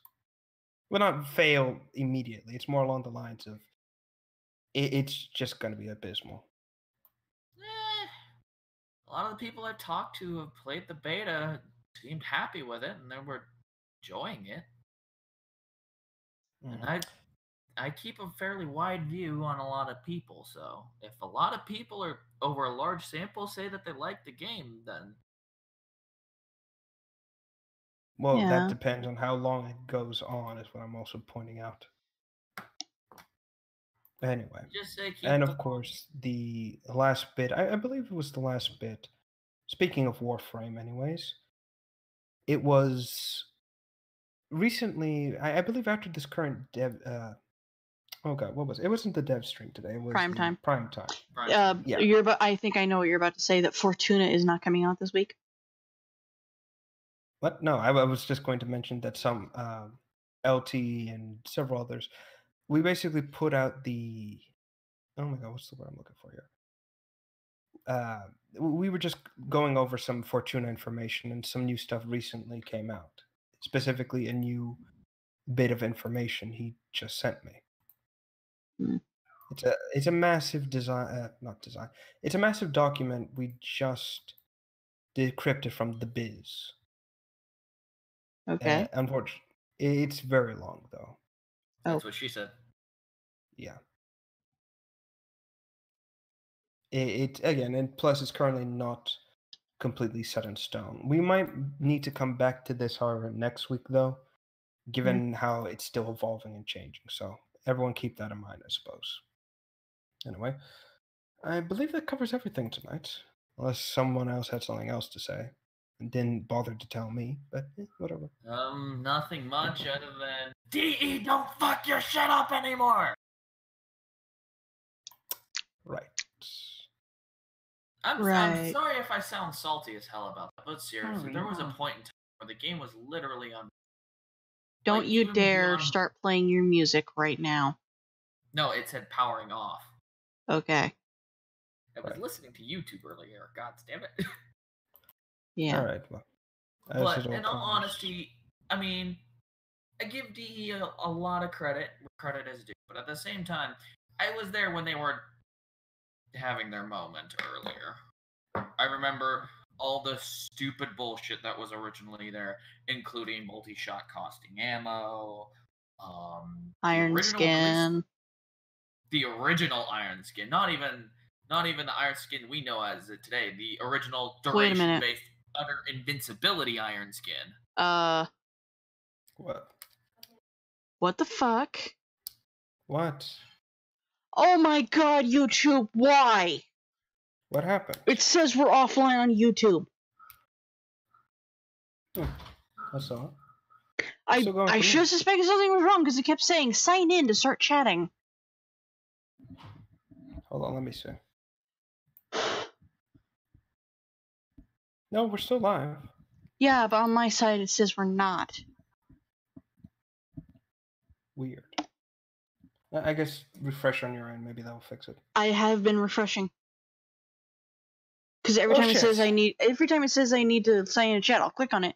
It'll go to the video, and then I have to backspace back to the streaming thing, and it says we're offline. Damn it all. I guess we're stopping here then, unless we can't fix it. Okay, I fixed it. Okay, good. All right, crisis averted. I would have been very angry. Shush. All right, so I guess that covers everything for tonight. Other than the fact that Fortuna is not coming out this week, but Arc Extinction is on the 6th. All right, cool. So I guess we'll see everyone when Fortuna eventually does release, which isn't next week. All right. Primed soon. Prime TM soon, yes. All right, well, thank you, ladies and gentlemen, once again for tuning in to episode 28 of Left for Random Talk. This has been Rev, Liam, and HH once again, and we hope you all had a good night.